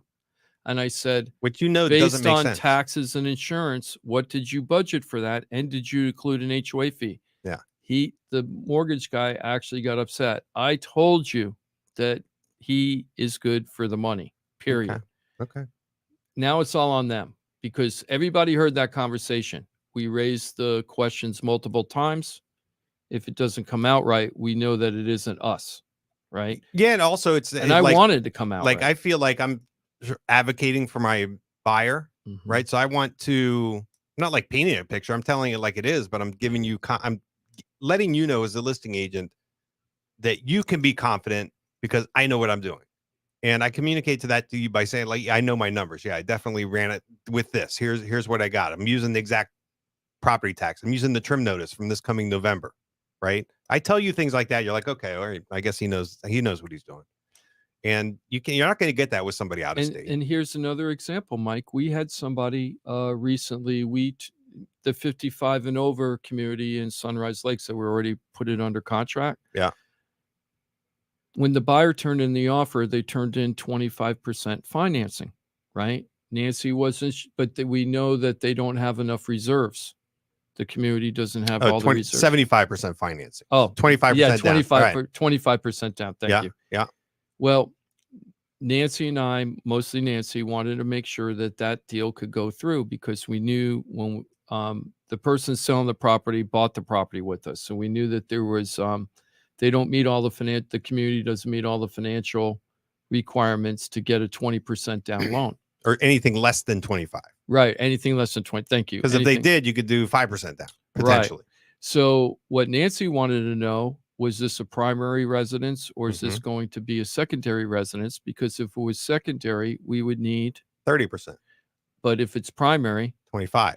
Right. So we called up the agent to make sure that they were primary residents moving in. And the agent got all bent out of shape asking us why we were asking that. And I go, look, I don't care if your guy's an investor or not. We're not being prejudiced against whether the person's an investor or not. Reason why we're asking is if this isn't primary residence, can your buyer go up to 30% to close this deal? Right. Or is it going to be primary? We need to know because I don't want to go in a contract, find out that it isn't primary, then you can't afford the extra 5%, and then the deal's dead. And we found out it was primary and everything was okay, but the agent wasn't even aware of that kind of stuff. It's so funny. Like I'm educating agents all the time about condo financing, right? And Nancy knows this stuff, but she'll like still check with me. Say, hey, Mike, because just to make sure, like, what's the difference? What is it again with primary versus second or investment? And it simply matters, right? It's as simple as it matters whether you can close or not. Like you know they're not going to pass a full review, right? A full condo. You know that this person has to come in with 25% down on primary or 30% if it's second home or investment. You know that. So it's like a logical question to ask. And when somebody gets bent out of shape about it, you're like, she didn't know. Darn, I don't. That's the right. problem. So that's your moment to let them know. They just didn't even know. Yeah. And I was explaining to her, look, I'm not trying to be prejudiced to get your buyer. I don't care if it's an investment, non-investor. Either does my seller. Yes. My seller is an investor. He doesn't care if you're an investor or not. We just want to make sure that you get the financing that you're asking for. You know, there's a lot of agents that, you know, are good but unfortunately they don't know what they don't know. Yeah. You know, true. And you know, having a team that you can get those answers quick. You know, you rely on it. All of our systems are based on things that were mistakes in the past that we're like, we don't want to do that again. How can we avoid that from happening in the future? You can't bulletproof everything 100%. Yeah. But if you can get to 99% or 98%, you're pretty far along the way. I'm still, you know, I feel like I know my job pretty well and know guidelines, but I'm still learning stuff. I had one, we were making an offer. I think it was a property actually that we talked about Janet earlier was making an offer on. And this was this is in Port St. Lucie where city water was available, but this home hadn't connected to it. And the listing agent, she says, well, you know, FHA requires you to connect to city water. Oh, that's right. No way. And I said, really? I didn't know that. And she goes, weren't you the mortgage guy? I said, yeah, I'm the mortgage guy. I don't know everything. I'm going to look at this. Give me 10 minutes. I'm going to look into it and call you back. And so FHA basically says, it's a little bit vague, some nuance. It says, if city water is available at a reasonable cost, then you have to connect to it. So then the question is, well, what's reasonable? And I try and get some clarification on that, and it's not so cut and dry. Well, how much is it? Like, does that strike you as reasonable? So it's a little bit of, you know, underwriter discretion, I suppose. Yeah. But I didn't know that. I didn't realize that if city water and sewer was available, that FHA says, hey, if it's available and it's reasonable, you got to connect to it. Yep. And that's something I learned too, because when you told me about that, I had no idea. We close up. Is that just for origination, or could they enforce that as part of your mortgage down the road? I think because that stuff changes. No, they're not going to do anything after the loan's been written. So this is just about because my community is kind of going through what they're deciding as far as getting real water. And, Yeah, They so should get real water. you could think about it, but if how you- they're doing if it, you're Yeah. selling, whether it's a mandatory connection or an optional one, depending on what drainage and system what's they use. reasonable, Yeah. which has to be Right. like person to person. Like if it costs $5,000, well, is that within reason for you, or is it? I don't have $5,000 extra to do that. Who Well, knows? well, let's switch over since you mentioned Janet again. We've talked about Janet a couple times. Janet is one of our most recent buyers. She's a first-time home buyer. She's going to be using a down payment assistance program, correct, Mike? Yes. Okay, so she's doing the $10,000 bond. Yep. US FHA bond. FHA Hey, did I hear bond. Hometown Heroes ran out of money? It's gone. Did you hear? Where you been? Yeah. I haven't been here. Yeah. Yeah. Yeah. It ended Sorry. 2 weeks ago. Okay, gotcha. All right. They didn't So run out. They just used up the 100 million well, that was that's allocated. running out. That's running No, out. but I feel like that's It'll like, replenish at some point, right? Kind of. We don't know when. Sell though. it. We don't know when. So I would say if you were predicting it's going to be next budget cycle or whatever, so next June, Yeah. July. yeah, They'll pass So- the budget, and then starting July it'll be available again. So there's but there's still the $10,000 program, and Yep. Mike has Janet in that program. She's a first time buyer, and let me tell you, Janet, she couldn't have been a better customer to work with. She's been so great to work with because she understood that her budget is very, very tight, but she really needed to buy because her rent was going up like $1,000 or $1,200 a month, and she had been at the same place for a long time, and she was just tired of being jerked around by landlords, and she needed to get something. She was on a tight budget. She really preferred to be in northern Palm Beach County, but that isn't what was going to work out for her when she found out the quality of the housing for her budget. So right away, she pivoted to Port St. Lucie. Such a smart move for her. The other thing that was great about her situation for Janet is that she works actually on the very northern edge of Palm Beach County. So the commute from Port St. Lucie isn't as brutal as somebody living in Boca, let's say. Yeah. Okay. Yeah. So that really helped out a lot. And there was an article that just came out, Real Estate News, that says younger first-time home buyers targeting the Treasure Coast. They found houses less costly than in Palm Beach County. Duh. Okay. A lot less. Palm Beach County right now, the average home is a little over $600,000 for the median sales price for a single family home in Palm Beach County. Wow. In St. Lucie County, it's under 400,000. So big difference, 33% difference, just moving 35 miles north. I mean, just going over the county line from Palm Beach to Martin's a pretty significant. Mm-mm. Really? Martin Because I County, see some of that, a like I lot have a of little Martin- search that pops up, and Yeah, Martin County is very unusual because they sell like 300 homes a month. So one big sale or no big sales that month really affect the median right. sales But price. like just looking at like what's listed, like you can get a nice house, a real nice newer house for 500 oh yeah, in Martin. yeah, You know what I that's mean? true. But Like but real nice. to believe it Just or that's not, what I'm though, saying. Just going just across the county line from Palm Beach to Martin. But That same house is historically- 8. But historically, for the 12 years we've been on the show, Martin County is the same price or more expensive than Palm Beach County Really? for median sales Oh, I price. guess. Well, I over guess if time. you're doing that, because they have, yeah, They like- have a very big price yeah, differentiation. because in Jupiter the Island's houses. included in Mhm. it. So, but I mean, just So- if you were looking for a regular kind of single fam, St. Lucie 3-2, County is where you really need Yeah. it. Martin, it's if you're lucky. Okay, I'm being real. There isn't a lot of choices if you're on the budget. If you're looking for the 3-2, in St. Lucie County, you can move into. Jimothy, do you mind No. me bringing it up? Sure. No. You got a Anything you want. 3-2 brand new construction home in the low 4s, Mhm. right? 4-2. Right. 4-2. I forgot. 4-2, yeah. 4-2. That's right. 4-bedroom, 2-bath, 2-car garage, brand new everything, right? In the $1,200 very, bucks for very insurance. low Just 4s. it's just 100,000 per room. Yeah. Jimmy. Yeah, yeah. Yeah. So is very that how you're pricing counting real the estate garage. these days? Yeah. This one sold for $50,000. much lower than in Palm Beach County. Oh, yeah. Can't townhomes, you can get brand new townhomes, and usually 2-2s in the 4s in Palm Beach County, right? So St. Lucie County is a place to go if you're on a budget and you're trying to get deals. And the other thing that's great about St. Lucie County, there's plenty of price appreciation to go there because it's so far off from where we are in the South. Even when things slow down in Palm Beach County, and we've seen these cycles in the past, and I'm talking about past experience, when everybody was doing short sales and everything and the prices were crashing, when the prices started going up, when it started to flatten out in Palm Beach County, St. Lucie County kept going up, up, up, up, up because of the price affordability, and people kept moving there.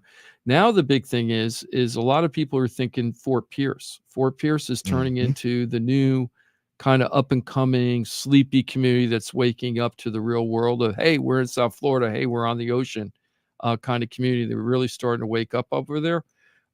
If you're looking for long-term appreciation, that is a great area to go to. But man, I've been driving around Fort Pierce a lot lately, and there's still, I used to call Fort Pitt. Yikes. Right. Yeah. But this is Treasure Coast, Jim. Well, some, Dr. Glenn called it Port St. Lousy. Remember that when he used to call it Port St. Lousy? While you were living there? They lived there, right? They lived there too. But I never felt that way. I always liked St. Lucie County. But Fort Pierce is really looking like it's starting to take control of its destiny, and that could be a really good area to be in for the long run. If you're thinking multifamily, if you're thinking single family home, but I want to keep the house at least 7 years, could be real good value over there. The other thing that's really cool about Fort Pierce is, man, some of those homes up there, they're old 1920s, 1930 homes, and they are cool. There's some big ones too. Yeah, and there's some really nice big homes out there. And right downtown. Yep, downtown, the 2 stories with the southern wraparound decks and porches. Just love that style. To me, I eat that stuff up with the spoon. Cool. A lot of them are just abandoned. Yeah. So I think they're haunted. Go in there. Jim, there's your haunted house. Yeah, I should go up there and try to find a haunted house. So 203K? Yeah, there you go. Yeah, 203K would be good over loan? there. But you have to really pick the neighborhoods. What I'd be doing if I were over there is I'd be really hugging where the developers are going and staying very tight where the developers are, because that's what's going to go first as far as residential, right? So as the developers are building stuff around there, if you could just hang out around there and start buying around there, that's the smart move. The commercial developers or residential developers? Well, mostly commercial resident developers. Like right now, they're rebuilding the downtown water area with a new Marriott boutique hotel. Okay. And there's going to be some mixed use and stuff out there. I was just talking to Jeff, who owns a bunch of restaurants out there. And he's right in that area where they're rebuilding. And I just got off the phone with him last week. He's like, they just approved shovel ready for the Marriott. He goes, I was in the only restaurant down here forever. And now it looks like it's all going to blow up around me. And he's so excited because it's going to be good for him. Bring too. People. Sure. Yeah, it's going to be great for him. And he has a bunch of restaurants. We're going to be going out for lunch with him soon. We're going to hopefully get the Fort Pierce Community Redevelopment Agency director on the show. Is it the Jeff I'm thinking on of? There? The one that owns all of the real estate in Palm Beach County? Jeff? No, his name Jeff it's something? funny because this guy is Jeff G, but not Jeff Green. Okay. Yeah, I know what you're thinking of Jeff Green. We almost had Jeff Green when he was running for that's a good get. Governor. We almost got Jeff Green on, but I was too slow because I was going through all those surgeries and I couldn't get him on the show at the time. I hear good things about his school. Yeah, I know he has one. I haven't heard much about it, but there's really good. A lot of stuff going on. So Mike, so Port St. Lucie is a great place to go, and we are working with a lot of buyers right now. And a lot of buyers right now, Mike, are thinking, because we have the lowest application for mortgages right now, Mike, since 1996. Okay, is that Florida or nationwide? Nationwide. Okay. And it's just really, really low interest rates. They went up slightly this week. It's really kind of a flat week. I think we went up to 7.16, Mike? 1.8. So I'm looking, we were 7.23, 7.18, 7.12, back to 7.18. Yeah, 7.18. So we've been kind of flat right around the 7.10, 7.20. Right now, we've been kind of flat. That's kind of the trend we've been seeing the whole year. And I mentioned this a couple weeks ago. You go up 3 to 5 weeks, then you go down to 3 to 5 weeks. You go up for 3 to 5 weeks. That's kind of the cycle. Wow. You could make money on that, on knowing that type of information. I talked about it last week that we expected it, and that's what's happening right now. But we're not getting below that 7 right now. We're very entrenched in the low 7s. Don't know if that's going to change much. The Fed is going to come out next week. They're going to have the meeting. The conventional wisdom right now is they're not going to raise the interest rates again for the Fed Reserve rate. They're probably going to wait until October, November, December, not this month, but that's not a guarantee, but everybody seems to feel that way. They base that on some of the economic reports that came out last week and this week, but I just don't agree with that. I felt like those reports came out stronger, meaning that inflation Right. is still pretty, Yes. pretty entrenched. And I'm not betting that they're going to not do something this week. I think they have the attitude to rip the Band-Aid off, and they want to keep doing this until they get the results that they want. So I know that some people said, hey, let's take a break. We've raised the rates 12 times this year. In the last year, we've raised it 12 times. Let's take a break and please begging for a break. Yeah, Right? like let's take a break The and Fed just see how simply everything's going to happen. is But not considering that. but They're looking at their numbers. The feds are like, we're still too high. We're still too high on the inflation. We got to stop this. And they're whack-a-moling it with the Fed reserve rates. The problem is when you do that, the biggest hit is to the real estate in a lot of ways. And of course, revolving credit, right? So those are the two biggest hits. We'll see what happens. I did see some But also stuff. car loans are impact. I mean, these it's basically lending, borrowing money in general is affected. Cars, real estate, revolving credit. It costs the banks more money to borrow. Therefore, it's going to cost the consumers more money to borrow. Yep. So we're going to see what happens with that. So a lot of people are saying, I'm going to stay on the sidelines. And talking back to about Janet, I keep bringing up Janet because she's a first-time home buyer. She's been squeezed by the landlords, right? Rental market. She had to use down payment assistance money because she needed that to help buy the home. No problem with that, right? But she's deciding to buy now. Is that a big mistake? Because a lot of people I talk to are like, I'm not buying right now. Interest rates are too high. Prices are too high. I'm going to wait. The problem behind that is then what are you waiting for? Are you waiting for the interest rates to go down? Then your prices are going to go up. And then let me tell you, if we get down below 6, if we get under a 6 at any point in the future, we are going to have a mad rush of buyers coming in because everybody has this attitude. We don't have any inventory, right? And then it's going to shoot the prices up so high, so fast. It's going to go, it'll be almost like COVID numbers of price appreciation, like when we were going through COVID. You don't agree with that? No, I really think that's what's going to happen. I agree. No, I definitely agree. And I'm thinking that those high prices induce sellers. So part of the inventory problem is that people are holding their homes. Like they're not selling because they don't want to get in. There's nothing for them to move into that's going to be as affordable as their current home.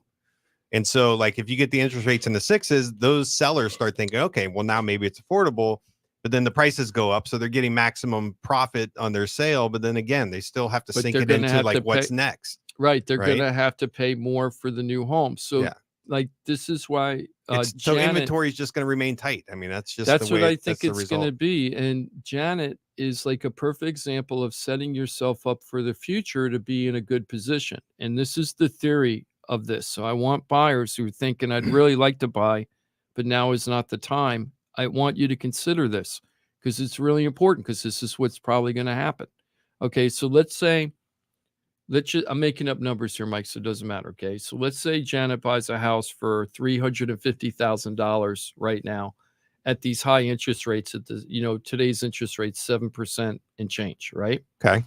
And then let's say that in 2 years from now, the interest rates go down to, let's say, under 6. Okay. Which is a significant savings. Yeah. Okay.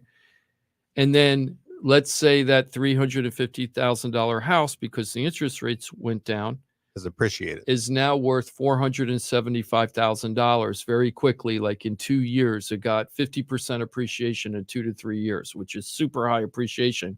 And we've seen numbers kind of like that during COVID. Okay. Okay. So now she's sitting with a house that she bought for $350,000. She did pay a 7% plus interest rate, but now interest rates are only 6% or under, let's say.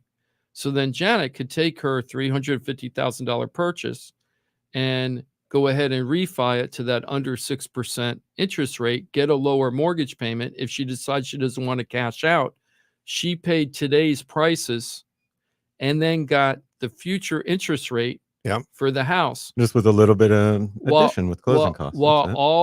She has to pay the closing costs, but while all the other people who waited unlike Janet and said, you know what, I'm going to wait for the rates to drop, then I'm going to get into the market.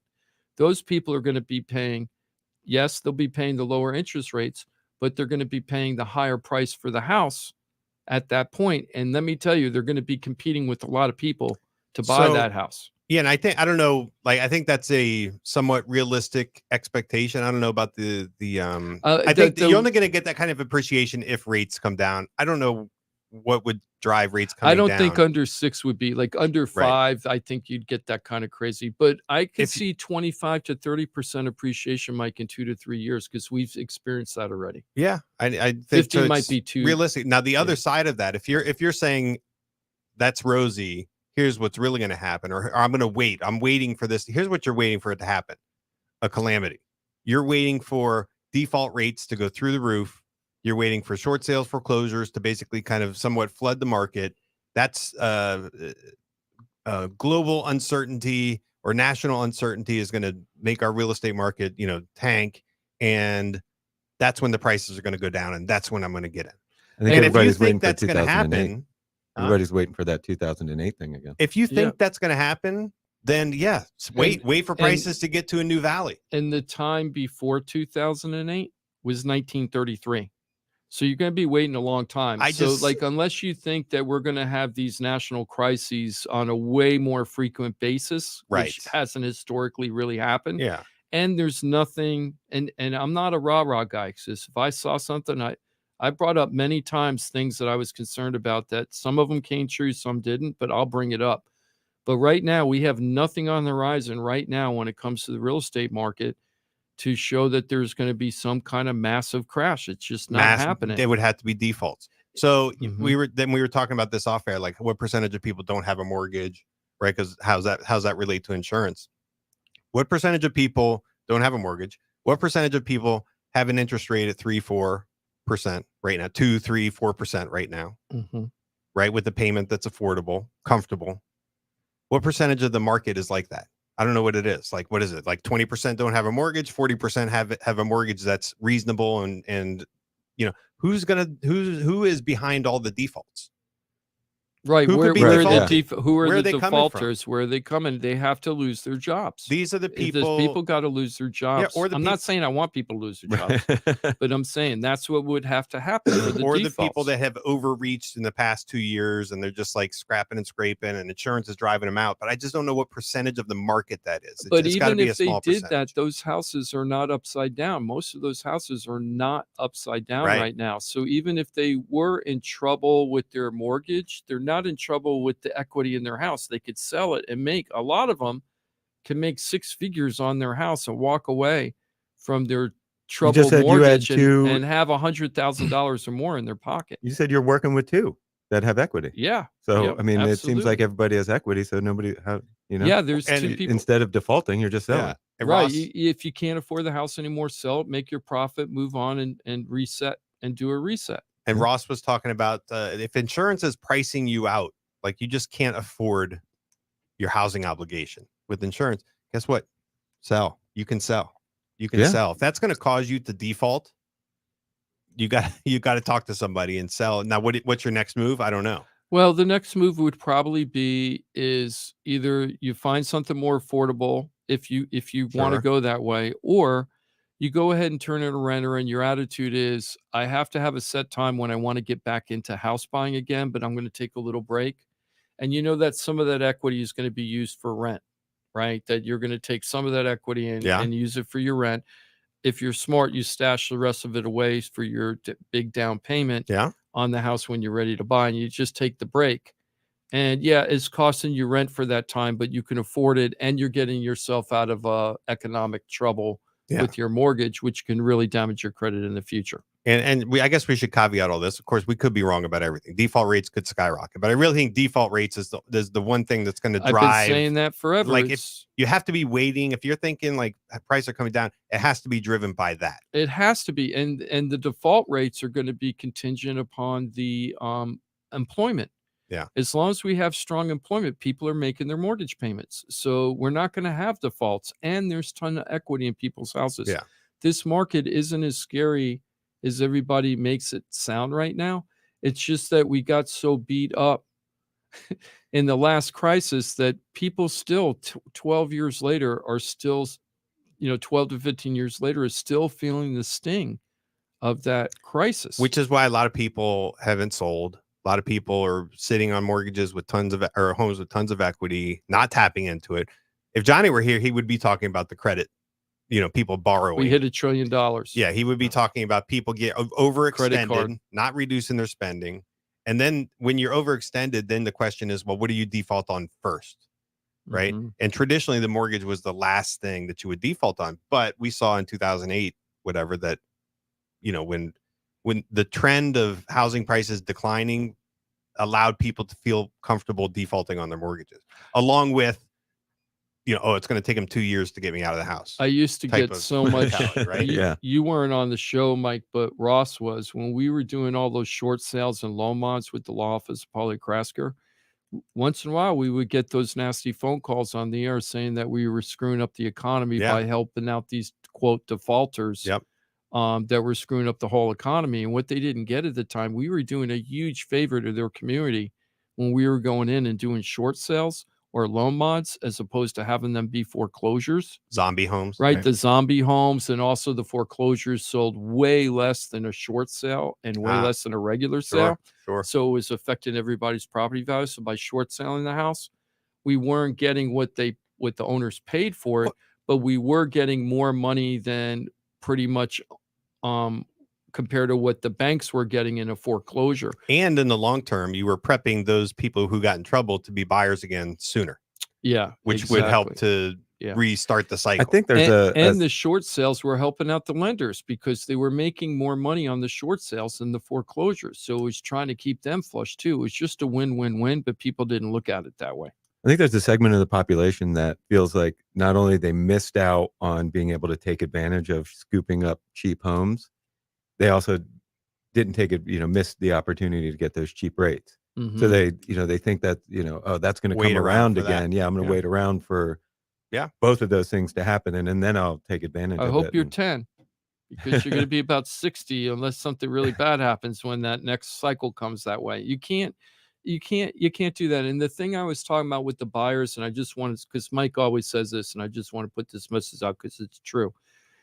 When we talked about the buyers, why it's better to buy now as opposed to in the future, because the price appreciation and also with the interest rates, what will happen when they do go down?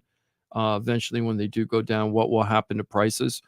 Only buy the house if you can afford it. Janet can afford the house that she's buying, right? It isn't like she can't afford the house. Yeah. So it's really important that if you're going to buy the house in today's market, you're buying something that you can afford. And that's really, really important part of this process. We're not just buy a house. Yeah, of course. I think the general philosophy is you buy, like if it makes sense for you and your family to buy versus a renting or whatever the alternative is. And you can get into a payment that is affordable and your income is stable and comfortable and your debt position is stable and comfortable. So this is a payment that you're not going to get in trouble on. And here's the other one, Jim. You don't have a specific timeline where you have to make some sort of move in the future. Like if you told me, and maybe like you would have a different outlook on this based on your prediction of the appreciation over the coming years. But if you said, Jim, I got to sell my house for profit in 2 years, like I'm going to buy it now, but I know that I'm moving in 2 years. Am I going to be able to sell for profit?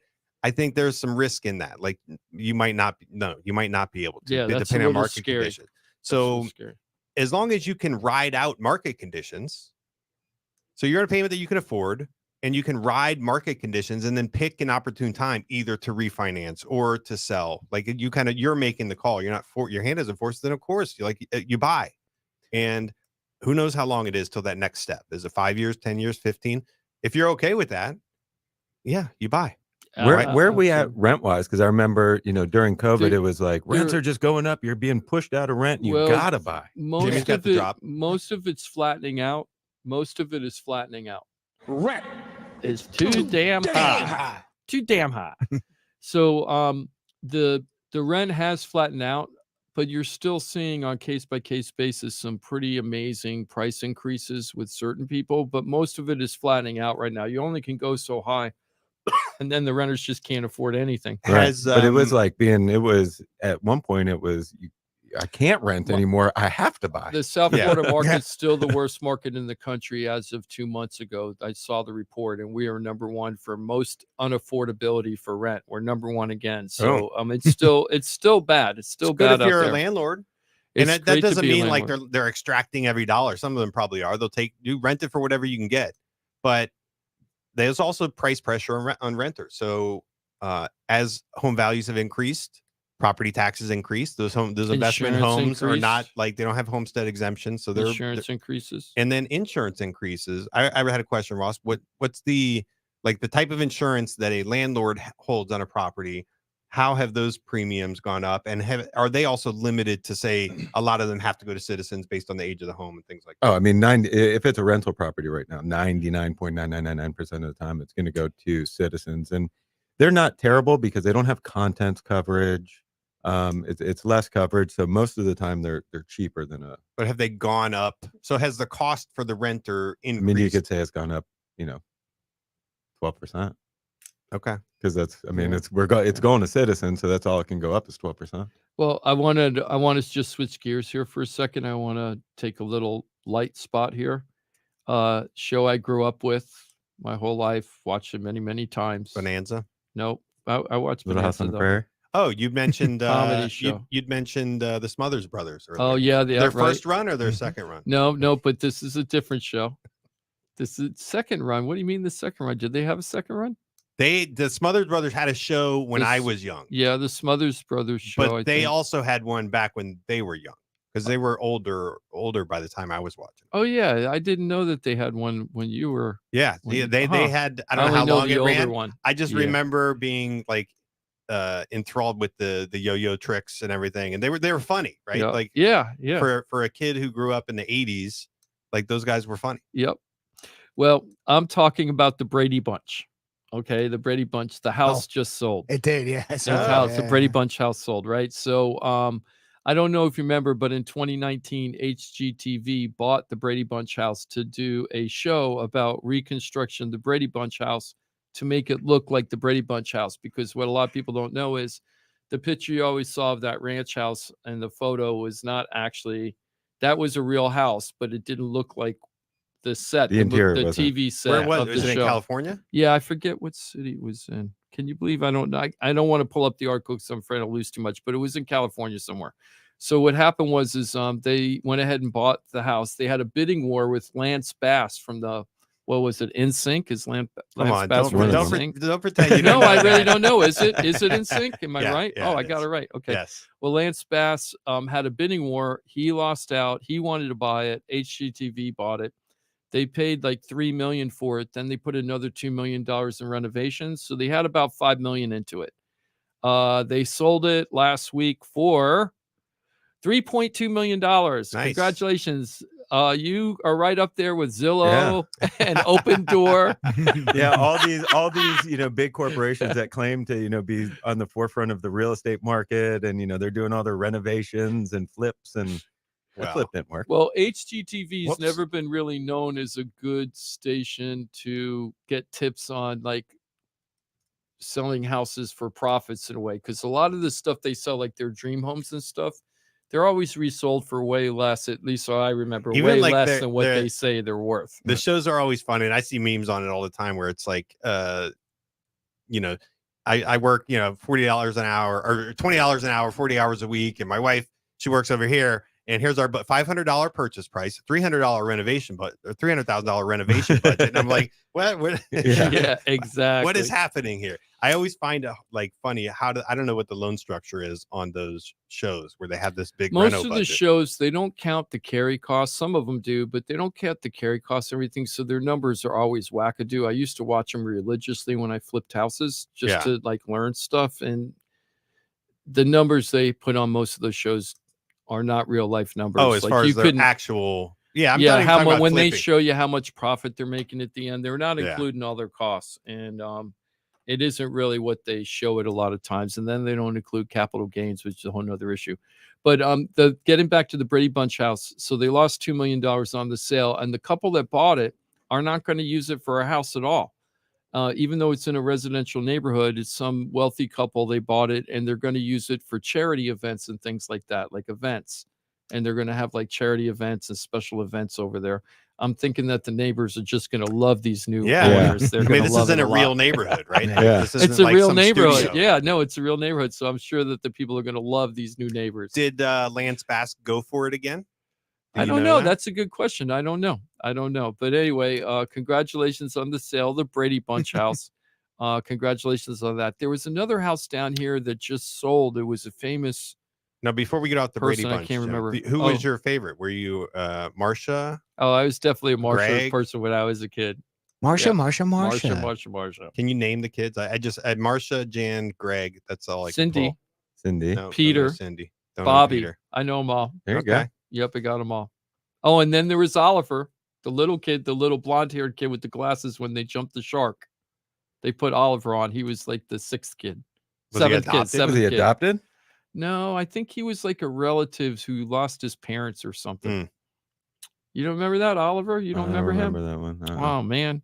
He kind of looked like a little John Denver. He had the glasses and a little short haircut. He kind of looked like John Denver. Does anybody know who John Denver is? Yes. Okay, good. I'm Denver glad. or Yeah. Denver? You said Denver. Okay, good. Yeah. Denver. And so anyway, congratulations on the Marsha. Congratulations on selling the house. Let me see here. Cousin Oliver. Yeah, Cousin Oliver. I didn't watch the show. I probably, seen a few episodes. How can you not watch that show? That was before my time. It's like, come on. Weren't they running? No, they were running in the before your 70s. time. Yeah, but then it turned into TBS and it ran on TBS. That's like saying the Three Stooges are before your time. Or Gilligan's Island. Yeah, I used to watch Gilligan's Island. Oh man, every day after school, like 3:30. Yeah. Gilligan's was awesome. 4:30, something like that. I remember summers. It was Gilligan's Bewitched. Island, Price is Right. Mary- Did you used to watch Price is Right? Okay, then we got to ask the question: Marianne or Ginger? Oh yeah, I'm a Marianne for sure. Oh man, Ginger. Ross is like, I'm Ginger. Yeah, he probably was like, I was Ginger in my college days. Now I've settled down. Now Marianne. I'm definitely Marianne because I'm not into high maintenance chicks anymore. No more high maintenance chicks. I'm done. I'm done. Ginger's high maintenance. She's even high maintenance in real life. You know how she used to talk all the time about how her career was destroyed because she was Ginger and nobody would hire her. Oh, okay. Yeah, so she was high maintenance in real life. So no, not Ginger. Hey, let's see. I think I'm actually out of material content? and I've got 3 minutes left, guys. So what do you guys want to talk about? You want to talk about FSU? Yeah, we're good. Yeah. Finally. What's going on, buddy? Yeah, let's go. I don't even know who we're playing today. I don't know even who have we're time playing to pay this attention, week. but And I think we're on at noon. I'm really looking forward to the Patriots game tomorrow, though. The Miami Dolphins Patriots game. I'm looking forward to that. I'm a Dolphins guy too. I don't even know why I called it Patriots. Boston College. Oh, that's going to be should be a decent one. Should be a good score. I went to the Boston College game in Boston the year we went to the national champion. Wow, that was fun. It was a good. That's so cool. Experience. It's the only time I'm allowed to play this because Johnny's not here. Right. Don't tell him I played it either. You think he's listening at home? Like, he's working on his car right now with the radio on. Yeah, cursing it out. Can't turn it off. You can't reach the. I should call Johnny after. He's got car trouble. Yeah, he had some kind of charge. He says his lights were going all crazy, like psychedelic. Yeah, probably Psychedelic. battery or alternator. That's my prelim diagnosis. I know there was another tip I wanted to give besides the mortgage. I got a thing. tip for you. Just have tip. your tips ready during the Yeah, regular I hours, know, not right? when the music's playing. Hey, I've been so, and thank God we've been so busy, and I just every day. 2 days ago, I was Fort Pierce to Hallandale Beach. Oh no! And Hallandale, there was some kind of police thing. 0.7 miles, 1 hour and 40 minutes to go 0.7 miles to get on the 95. Wow. It's a good I thing didn't you get have home a until cell 9 phone. o'clock that night. I was like so upset. That was Thursday night. I was about to say it's a good thing you have a car phone. Remember back then? You Yeah. had a car phone and your like satellite phone. Oh, I had the brick phone. I was Yeah. the newspaper reporter. I had Yeah. all that stuff back there. I had the brick phone, the walkie-talkie, the pager. Remember the pagers where only a number would pop up? What was your walkie-talkie, like the police scanner? Yeah. Well, I had a police scanner too. So I had the walkie-talkie, the police scanner, the pager. Now I had CB a radio? Hold pager on, for you gotta work. take us I out. had a pager for work. I had a pager for Palm Beach County Fire Rescue, a pager for everybody else. Right. And then I also had the brick phone and I had a police scanner. 20 seconds.